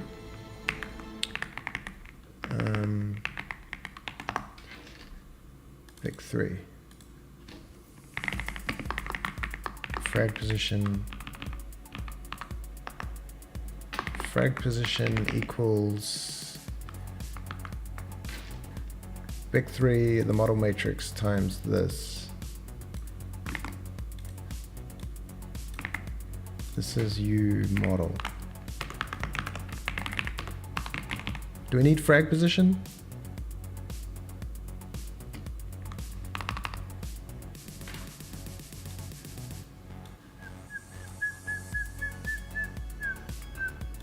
In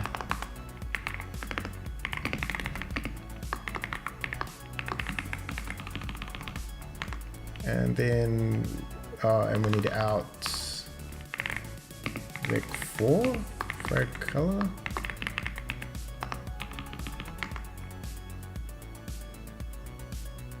Well, I mean, I guess we don't, because the frag color is just going to equal the U color. So maybe we don't need the frag position.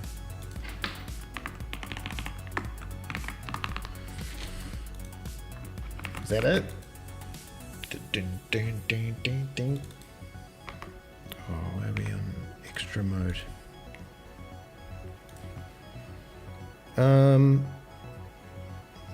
I just feel like you missed something in here.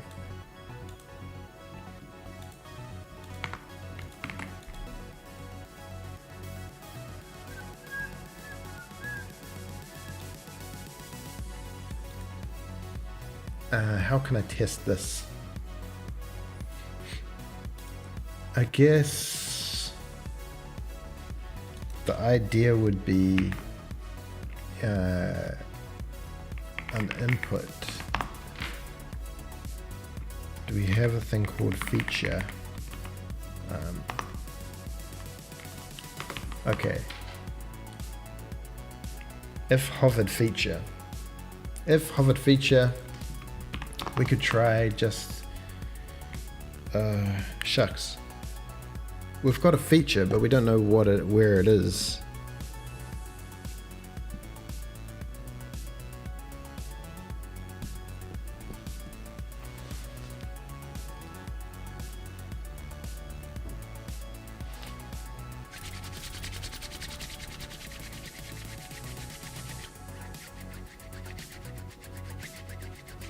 Maybe in our world when we render it. So we go to draw world. What does draw world do? Or in draw, we've got stuff in all sorts of different places. We're rendering trees. Maybe we could try it out with trees. I feel like it's going to go badly.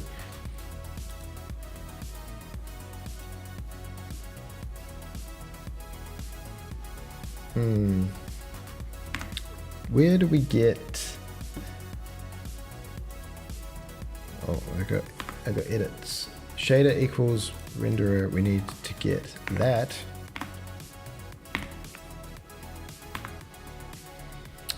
Main camera is a pointer. Mesh equals object mesh. Convert primitive type. Identifier not found. GFX, convert primitive type. Yes.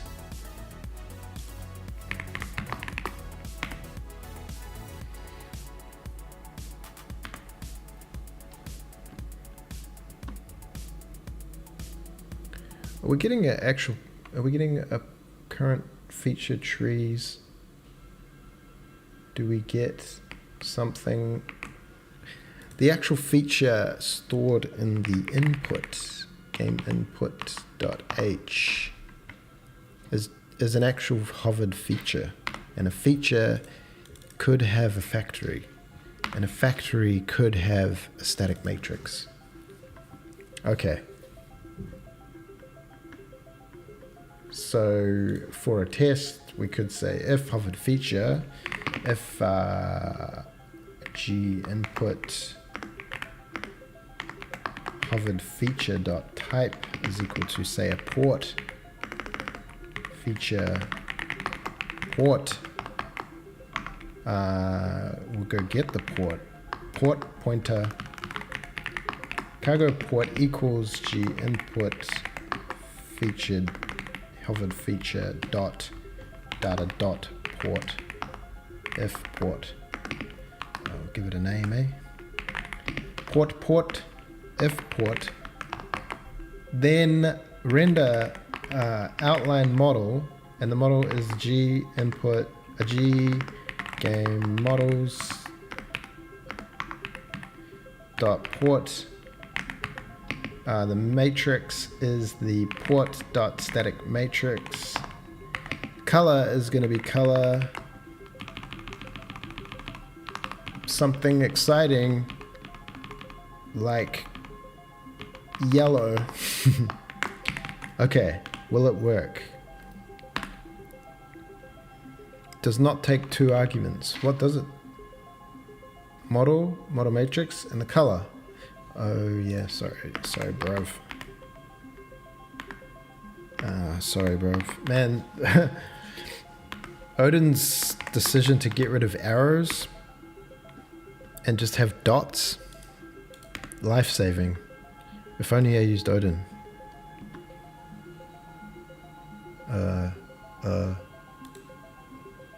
I don't see anything. Okay, I see nothing. Let's do some debugging. First of all, do we render this pass?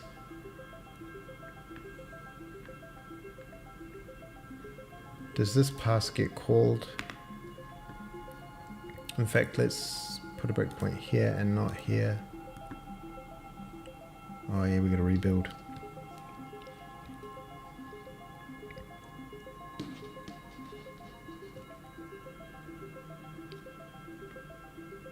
They are larger because the line width is thick. Okay. For some reason we're not even... Did we call this function? Or do we have a breakpoint? That's another point. Sometimes the renderer doesn't quite... Renderer, Genie renderer. Do we have a breakpoint down here somewhere? Yes. Okay. Outline objects.size. Did we push it back?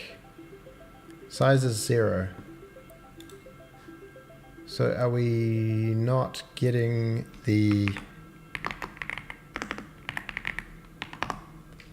We're not getting the port. If g input hovered feature equals feature port.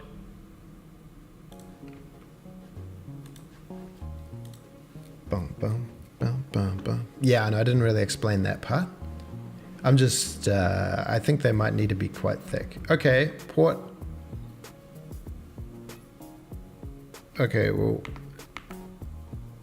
if port. This is all null, sir. Hovered feature. Why did I get a call on that immediately? Let's just get this show on the road.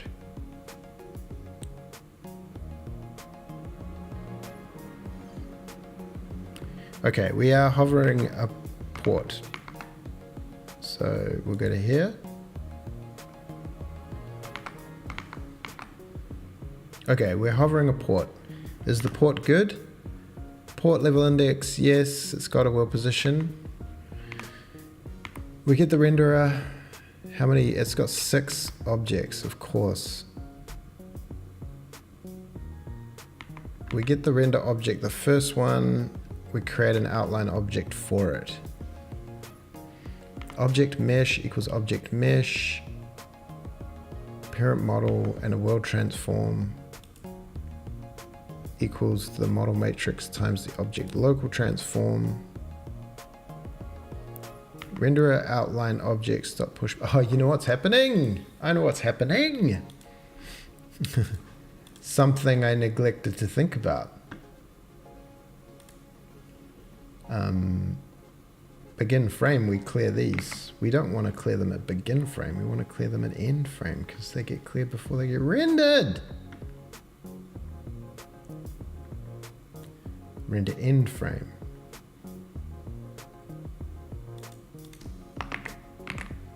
Okay, now give me my delicious outlines. Outlines. I've got a feeling it's not going to work. Okay, we're hovering a port, correct? We continue. Oh, error, OpenGL, error, draw, error. After draw, SSAO. Lots of errors. Okay. Okay. Fine.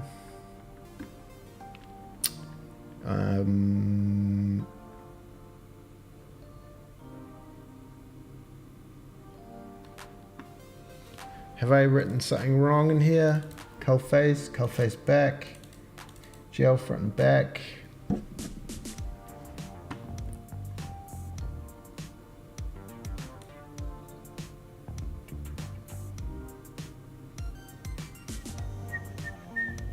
Depth func, GL less, enable GL blend. Have we disabled the depth test?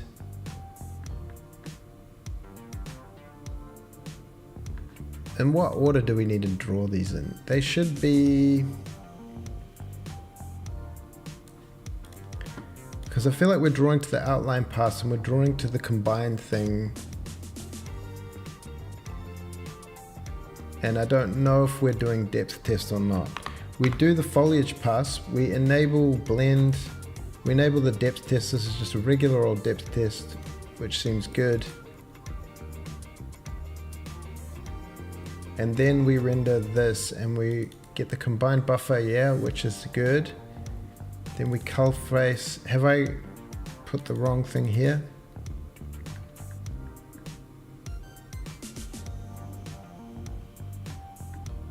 GL cull face, GL back. We're setting this here even though we're not unsetting it. Outline pass. We bind this GL cull face, GL polygon mode, front and back GL line. We enable the shader, GL front and back GL fill.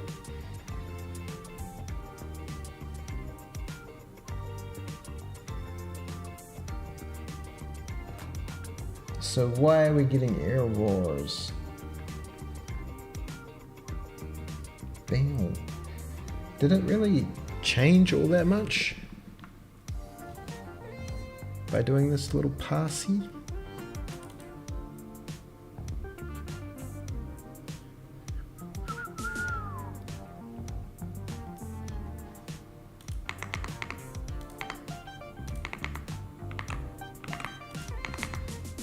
Did we... Let's just debug this thing and see how we get on.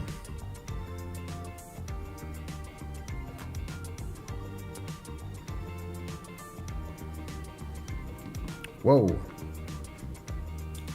Still not really seeing the results of that. The outline pass. So we're not rendering the outline. Say what? Render outline pass. Does this not?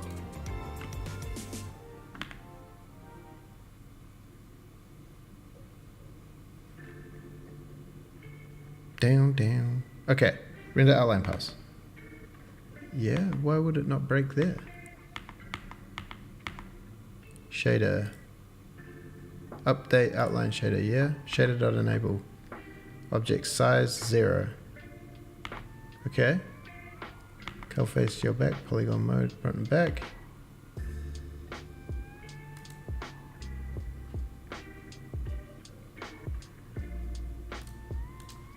Continue. Okay. We have object size 6, yeah? Shader is the outline shader. We set you model, you color to world, object transform, we draw these bad boys.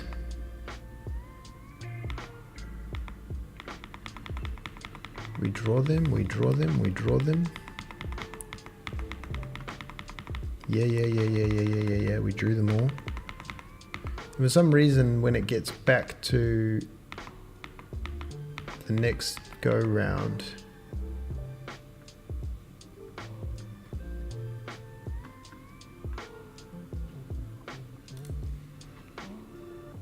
yo, hey man, help me out here. What have I done?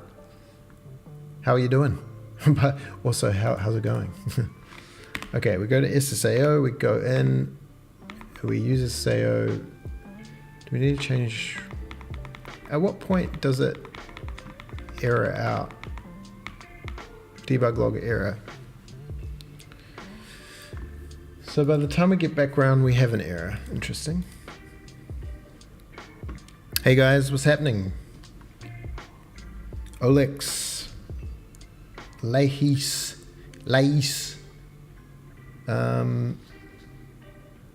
SSAO is all good. If I do not call this pass for outlines, we will not get an error.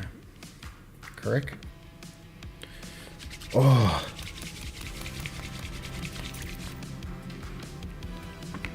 Okay. Yeah, no error. So what is it about that we're getting? When am I switching to Jai? I think I'm going to rewrite it in Odin and then Zig and then Jai, just to be fully in depth.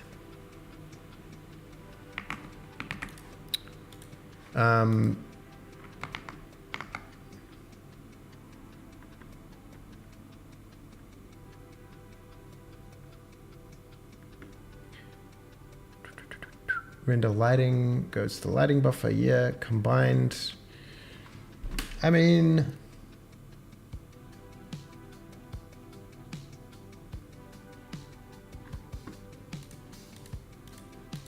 did I send some strange thing to the shader? It's pretty simple. Projection, new model is the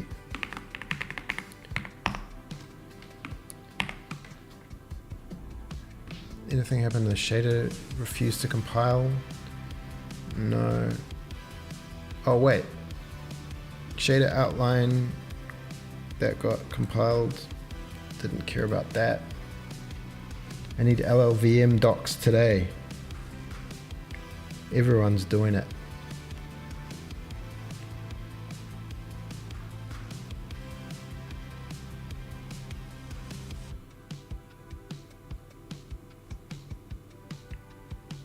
What am I doing wrong? Is this something to do with these?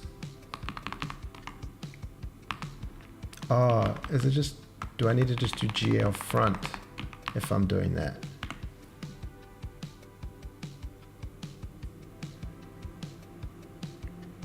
Wait, no, GL back.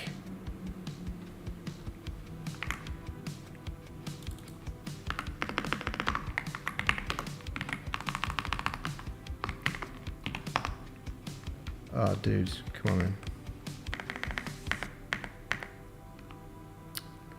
Render outline. Let's do it. Nah, man, there's just GL errors that are like, you have an error. Something is wrong. Dude, what is the error? Continue. Okay, getting mega errors. And no outlines. I just keep getting errors no matter what. It must be to do with the way I'm setting the state.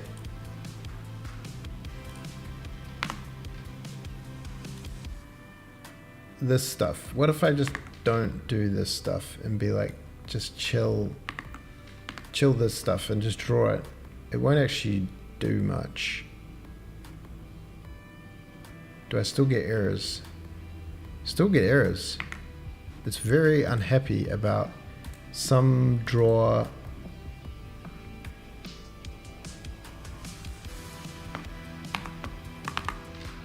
Maybe I'm copying stuff badly to this object.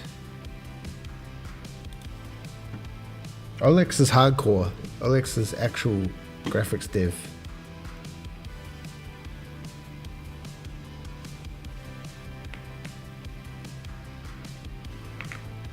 Still not getting... Why do we not get this breakpoint?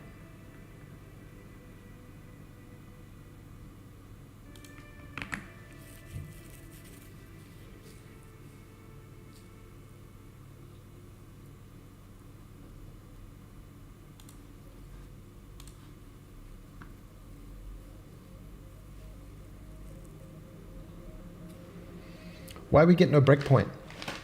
I get a breakpoint here. I get the shader. The shader is an actual shader. But the objects is 0. Okay, now only break when I get there. Okay, now we get this. So the objects mesh. Yeah. Parent model is the port. Yeah. Oh, the outline color. I never set the outline color. That's probably important. Outline model outliney. Outline color. Outline color equals outline color. Okay, magically fix everything. Yeah, gotta get that money. Gotta be professionally. Still get errors on the draw call. What if we don't render the lighting pass? And we just render, I mean, I want to go back and test this thing. I still don't know why I'm getting errors. Set vec 4, you color object outline color. It's a color, which is a vec 4.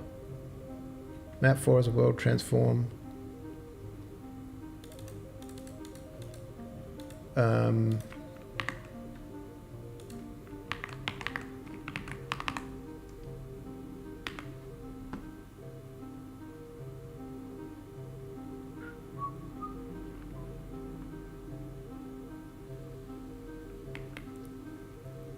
Still not actually seeing anything.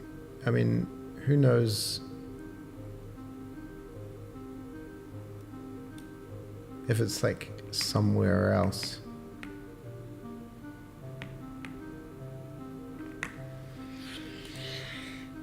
What have I done wrong? So render outline objects, yes. Outline object, yes, yes, yes. World transform is a map 4, yes. The frame buffer exists. Does it matter in what order we do it?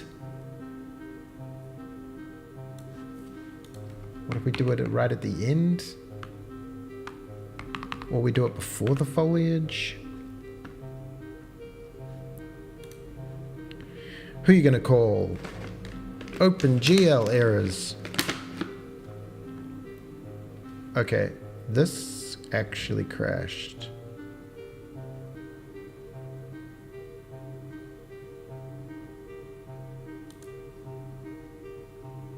Oh, you know what we're never doing?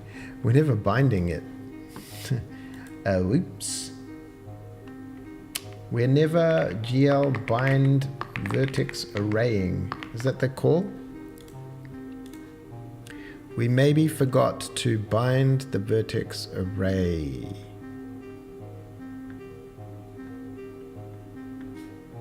right up at the top here, we bind vertex array. Yes, that's what we should have done. Mesh dot VAO. Yeah, we need that. That's important. That's important stuff. Vertex and frag shader, there's so little going on that I think... Oh, still errors. Man.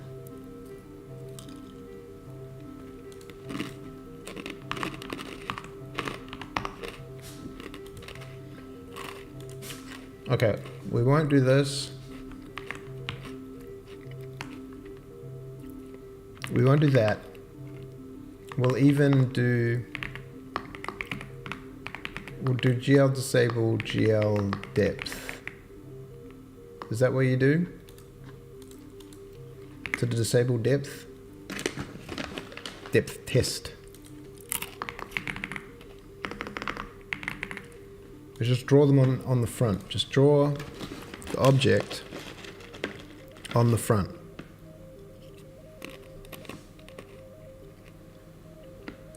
We get no errors. But we also draw no thing. Is it drawing in the wrong place? Perhaps.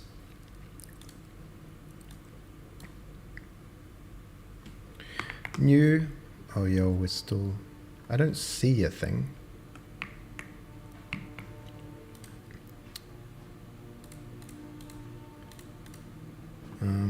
Draw one box there. Put a port on it. Oh, interesting.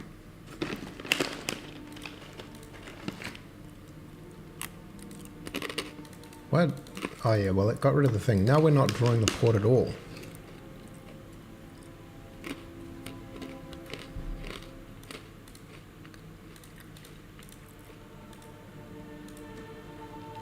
No port is being drawn.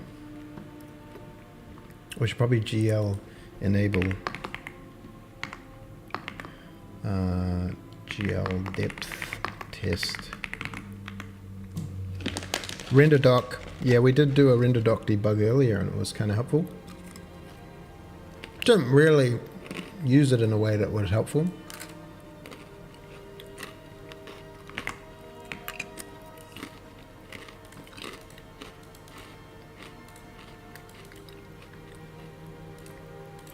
Why is there no port there? Is this a bug with my port removal thing?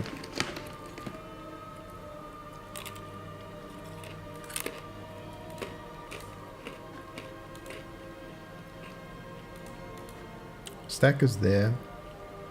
Trees are there.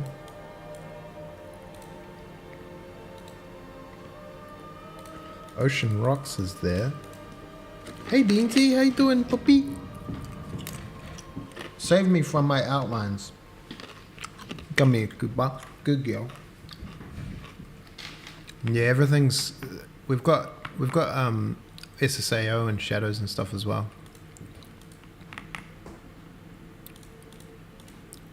I'll open an actual level that looks okay. Oh yeah, we got shadows, bruv. We got stuff going on. We've even got first person view. Trees aren't really designed to be looked at from this point of view.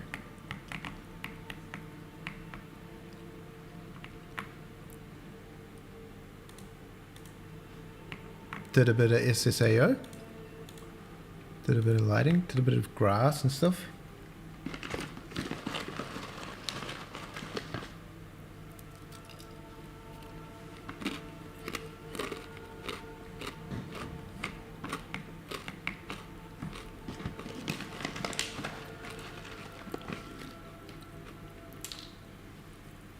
What are we going to do, Beansy? We broke our renderer.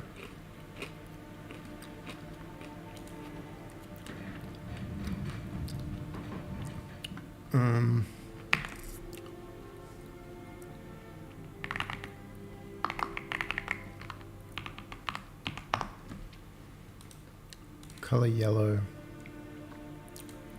Outline model. The local variable is not initialized. Mesh is a pointer.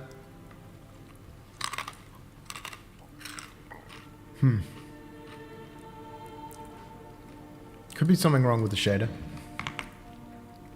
The shader does compile, so I don't know. Vertex shader in Vic3 A position. Is that correct? Yeah. Outfit for crag color. View projection model. U view, U projection, U model. Shaders. Not game shaders, but Genie shaders. Get outline. Does this work? Oh, you project. That's a typo.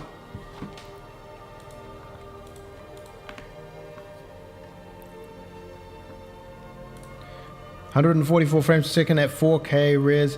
SSAO is so slow. Like, currently rendering in, I'm in debug mode, but it like adds, it doesn't do too much in the scene. Oh yo, we're rendering, we got a thing. We did it, and it's rendering, we did it. If I go to a bigger scene, SSAO off. It's actually quite fast now. I think it might be to do with that we're in debug mode. I definitely was trying to make it faster because it was so slow. And it's using downscaled textures, which does give worse results. SSAO off. Yeah, it's a full millisecond or more. Oh yeah, so the outline's broken. We're just I just wanted to get it not crashing. So we're rendering the object in a full color to begin with, and then the next thing we're going to try to do is set the front face and set it to polygon mode. Depth test, I don't know. We want it to use the depth test because we want it to render behind or on top of the thing. Should depth, we won't mess with the depth test now. We're just going to try and switch between wire mode and... Okay, we've got errors. Something we're writing here is not correct. Is this GL line, GL polygon mode, GL front and back, GL line, and back GL line? So are there some of these calls like illegal or something? My res is, oh yeah, there we go. We're rendering a wireframe. Good. But we only want to do the back-facing ones. So what is the syntax for that?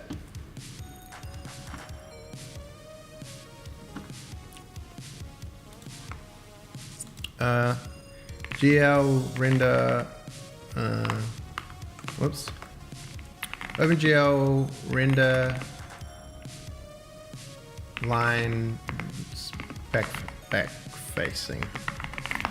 Bam. Yeah, just give me an AI overview. And use traditional back face culling.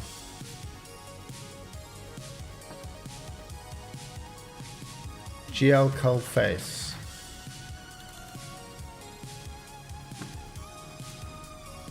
GL cull face front.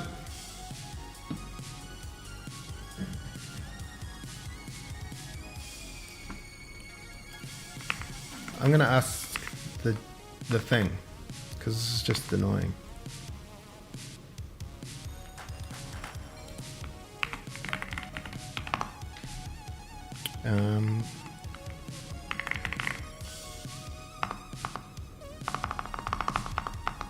Don't make me search my own program.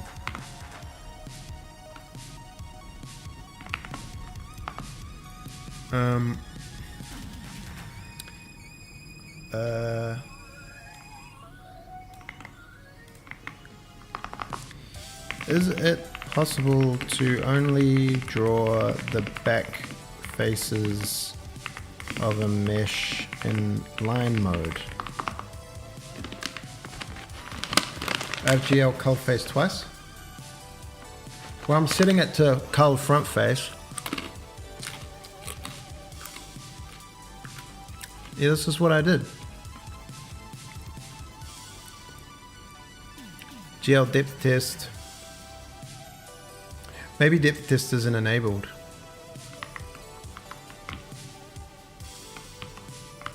Oh yeah, because it's drawing on top. It probably isn't. Oh, look at the formatting of this program. Get out of here, bruv. We do need to enable GL depth test, GL cult front, GL front and back, GL, who cares about the depth test?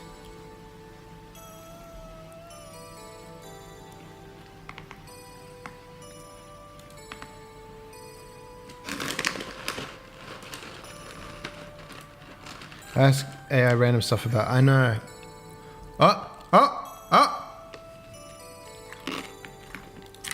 Oh, I deleted it.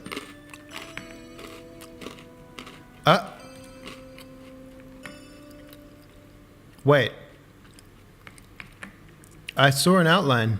There was an outline. There was the world's faintest outline.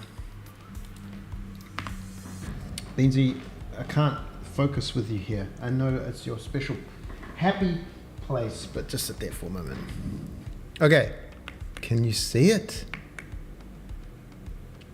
You cannot see them, but they're there. Does this mean you need to make line width some crazy number?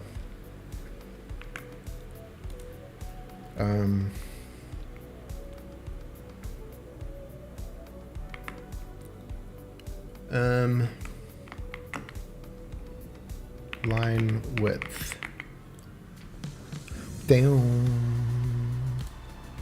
GL line width 4. What if we made this like 10? Bam.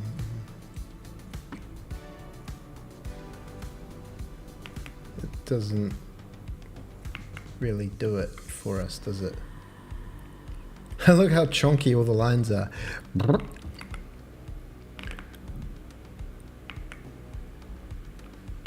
It just is not really doing what we wanted it to do, actually. I see a little yellow, but not, as I get closer, it just is like not really the one. Maybe we're doing some wrong culling. Cull face front, enable depth test. I don't know if I do want to enable the depth test. I probably do actually, because then it's going to be like all like that. But these are actually going outside the lines. I think it's just the order in which we're doing it. We're rendering it at the wrong time, because the depth test is not like been set up properly, because we put it in the middle of some call after the foliage enables the depth test correctly, I think. Perfect. Wait, I didn't set the thing back, did I? No, I did. GL cull front. GL enable depth test. But why? Because we just did the foliage pass, and that enables the depth test. And we've split the depth to the combine buffer.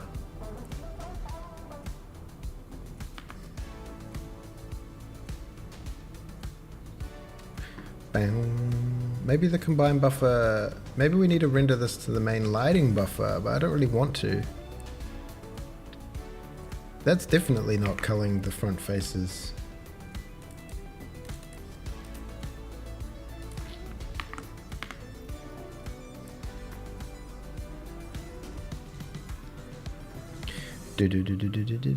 Yeah, what? Those look like mega front faces to me, sir. Cull face, GL cull front. GL cull front.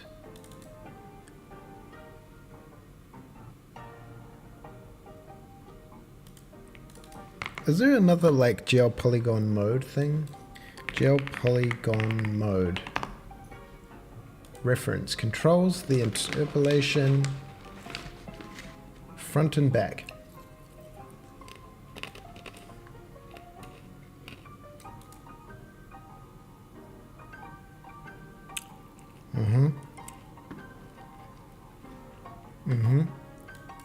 So it has to be front and back. What if it's just back?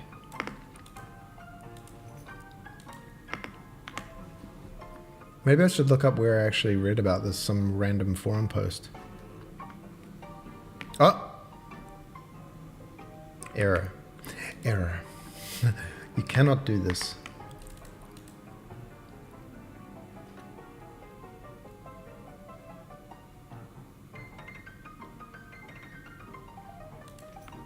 What if it's GL depth test, GL depth func, GL equal?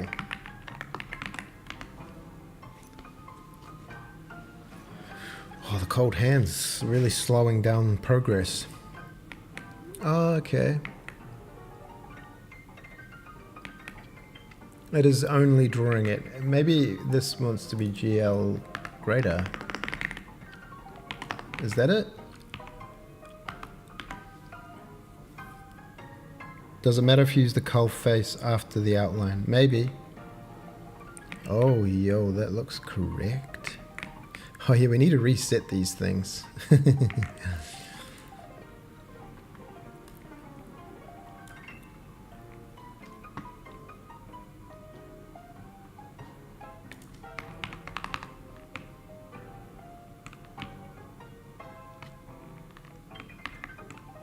GL depth func. Disable depth test. Depth func GL less again. I love these graphics errors. They're very cool. Brute force coding. That's the only way I know. I just keep doing it until something starts to work. Okay, so it's drawing on top. It's given up on culling. It seems to be like... I want to go closer.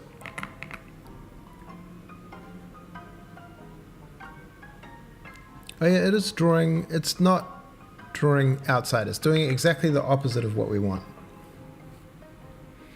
The confusion, I think, is the state of depth.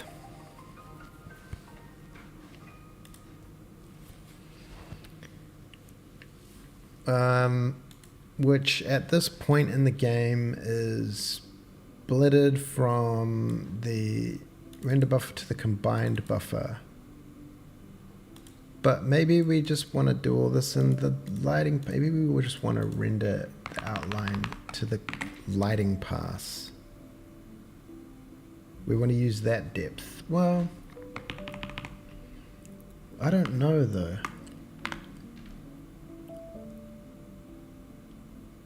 Because we're going to write the grass over the top. The outline kind of wants to be... Oh, we need to render the object again. This needs to happen in the lighting pass, I think.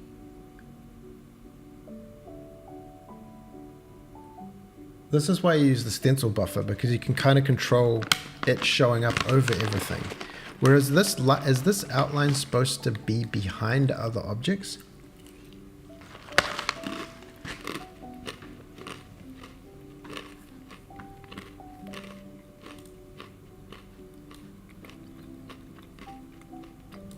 Why don't we try putting it in the just after the lighting pass, and we'll render it to the lighting buffer.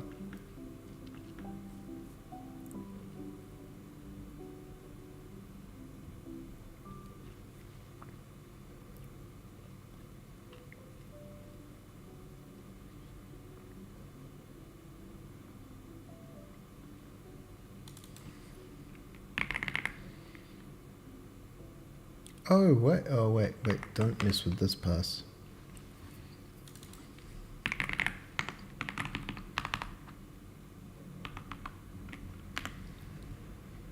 Oh, there's the foliage pass. Goodbye, foliage.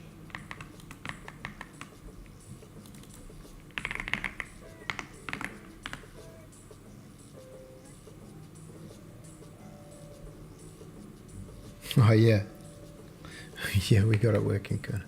Okay. So we want this to be GL equal. Let's see.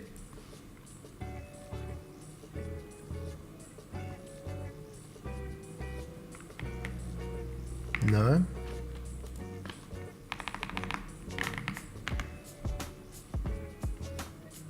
This is bad because the lighting depth is, oh, hey,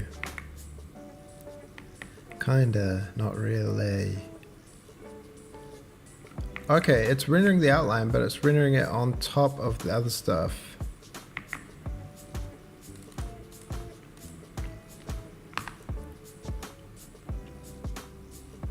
The other thing we could do is render this stuff before we render the lighting pass.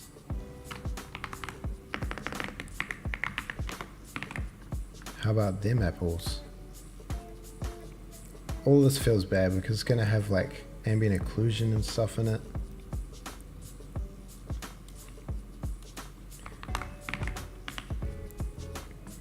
So render to the lighting thing and then render the object on top of it.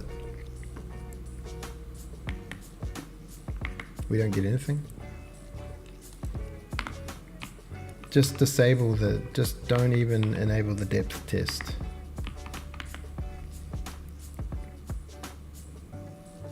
Just render it. Oh, oh, whoa, okay. It's rendering it just in a really weird place.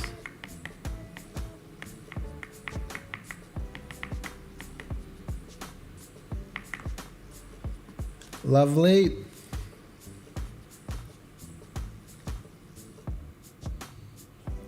Oh, is this a different viewport? We got to set the viewport size on the viewport. Man.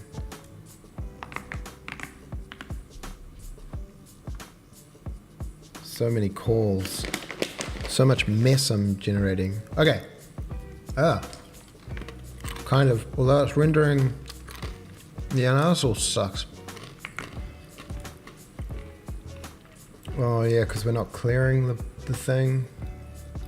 We're then clearing the...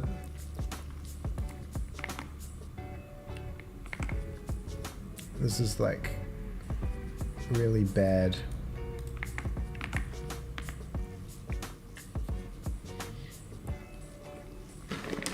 Just hack it together. Just tap it in.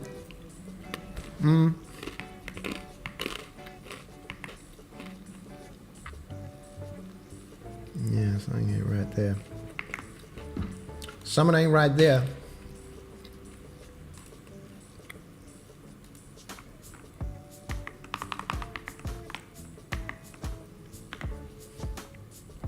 Something sure ain't right there. Oh man. I don't really want to give up on this without some kind of result.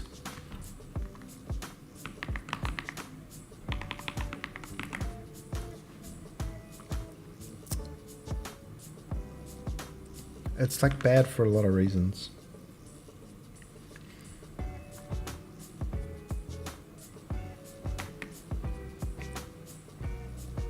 Like the lines don't connect particularly well.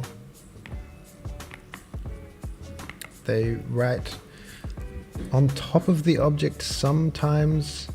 I guess they write to, are they writing to the depth buffer also and causing more confusion?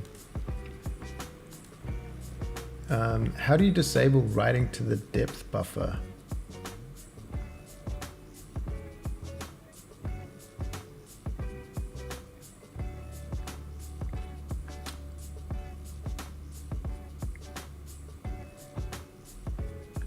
This GL color mask, GL depth mask, do not write to the depth buffer.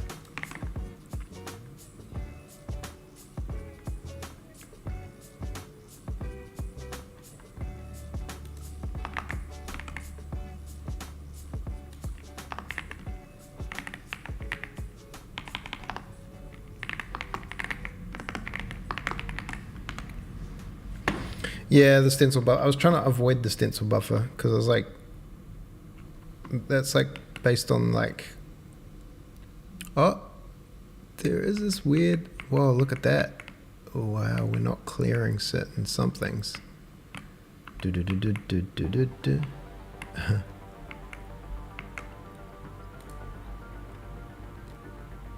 I think I want to go back because I just mess with the core structure of this a little too much.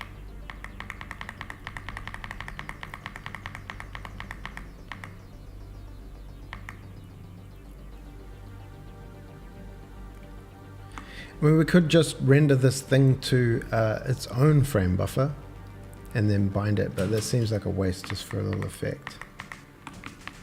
What we might do is just not render it at all.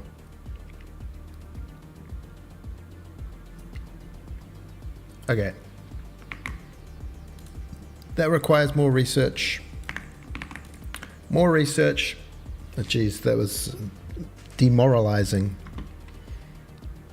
What have we actually done? Kind of nothing. What I wanted to do, the whole point of this exercise was to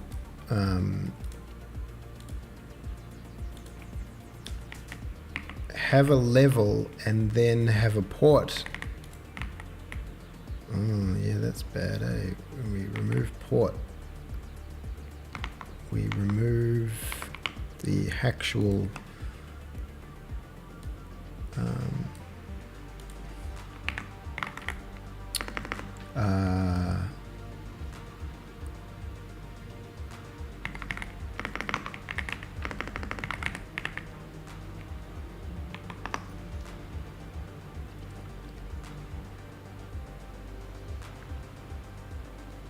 oh, is this something to do with this port connection thing?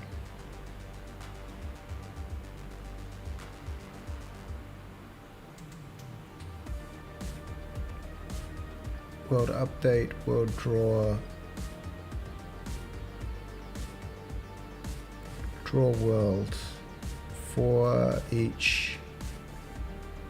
Where am I drawing these dang things? Are we storing these in two different places? Cargo. Come on, cargo. When we draw the cargo, I got a feeling that I messed with some stuff. Ship update. Where's it? The actual render.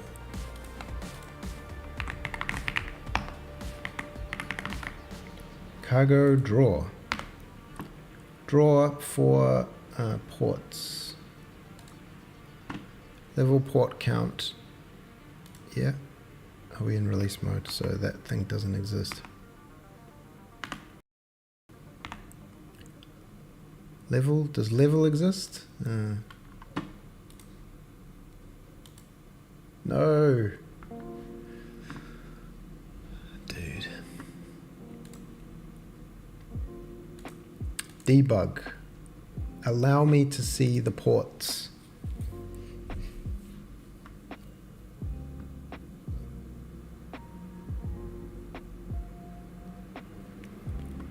Port count is 2. Okay. Continue. And then create a new world. Create a new world. Add some stuff. Add a port. And then 4 user-size ports. Level port count is 0. Okay.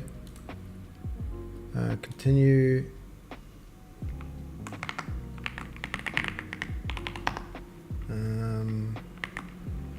Port.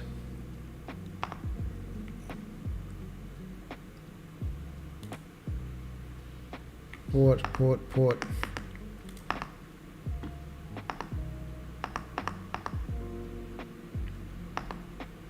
Ports.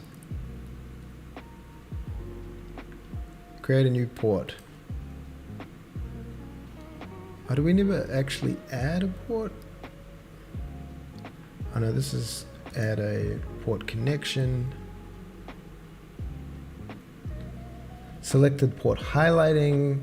Port build. Level add port. Okay. Of course, this breakpoint will not currently hit.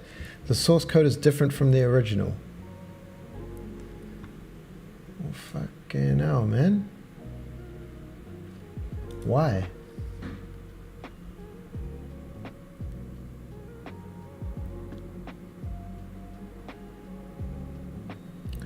Okay. When we hit new level, what is happening to the ports? Who was making them? Are we not pushing this add port button? Add port. F11 ports. Hey babe, it's time to go. Oh shucks. Oh yeah, actually I gotta go. Have you been messaging me? Oh dude, I totally missed a whole bunch of messages and calls, and I have to go. We have an appointment. We have an important appointment. Well, this got me out of that awkward stream. Yeah, so we're gonna have to call it there, unfortunately. But fortunately, we've got other stuff to do. What time is it? Yeah, they probably need to go. Okay. Oh, we don't have to. We can just come back. All right.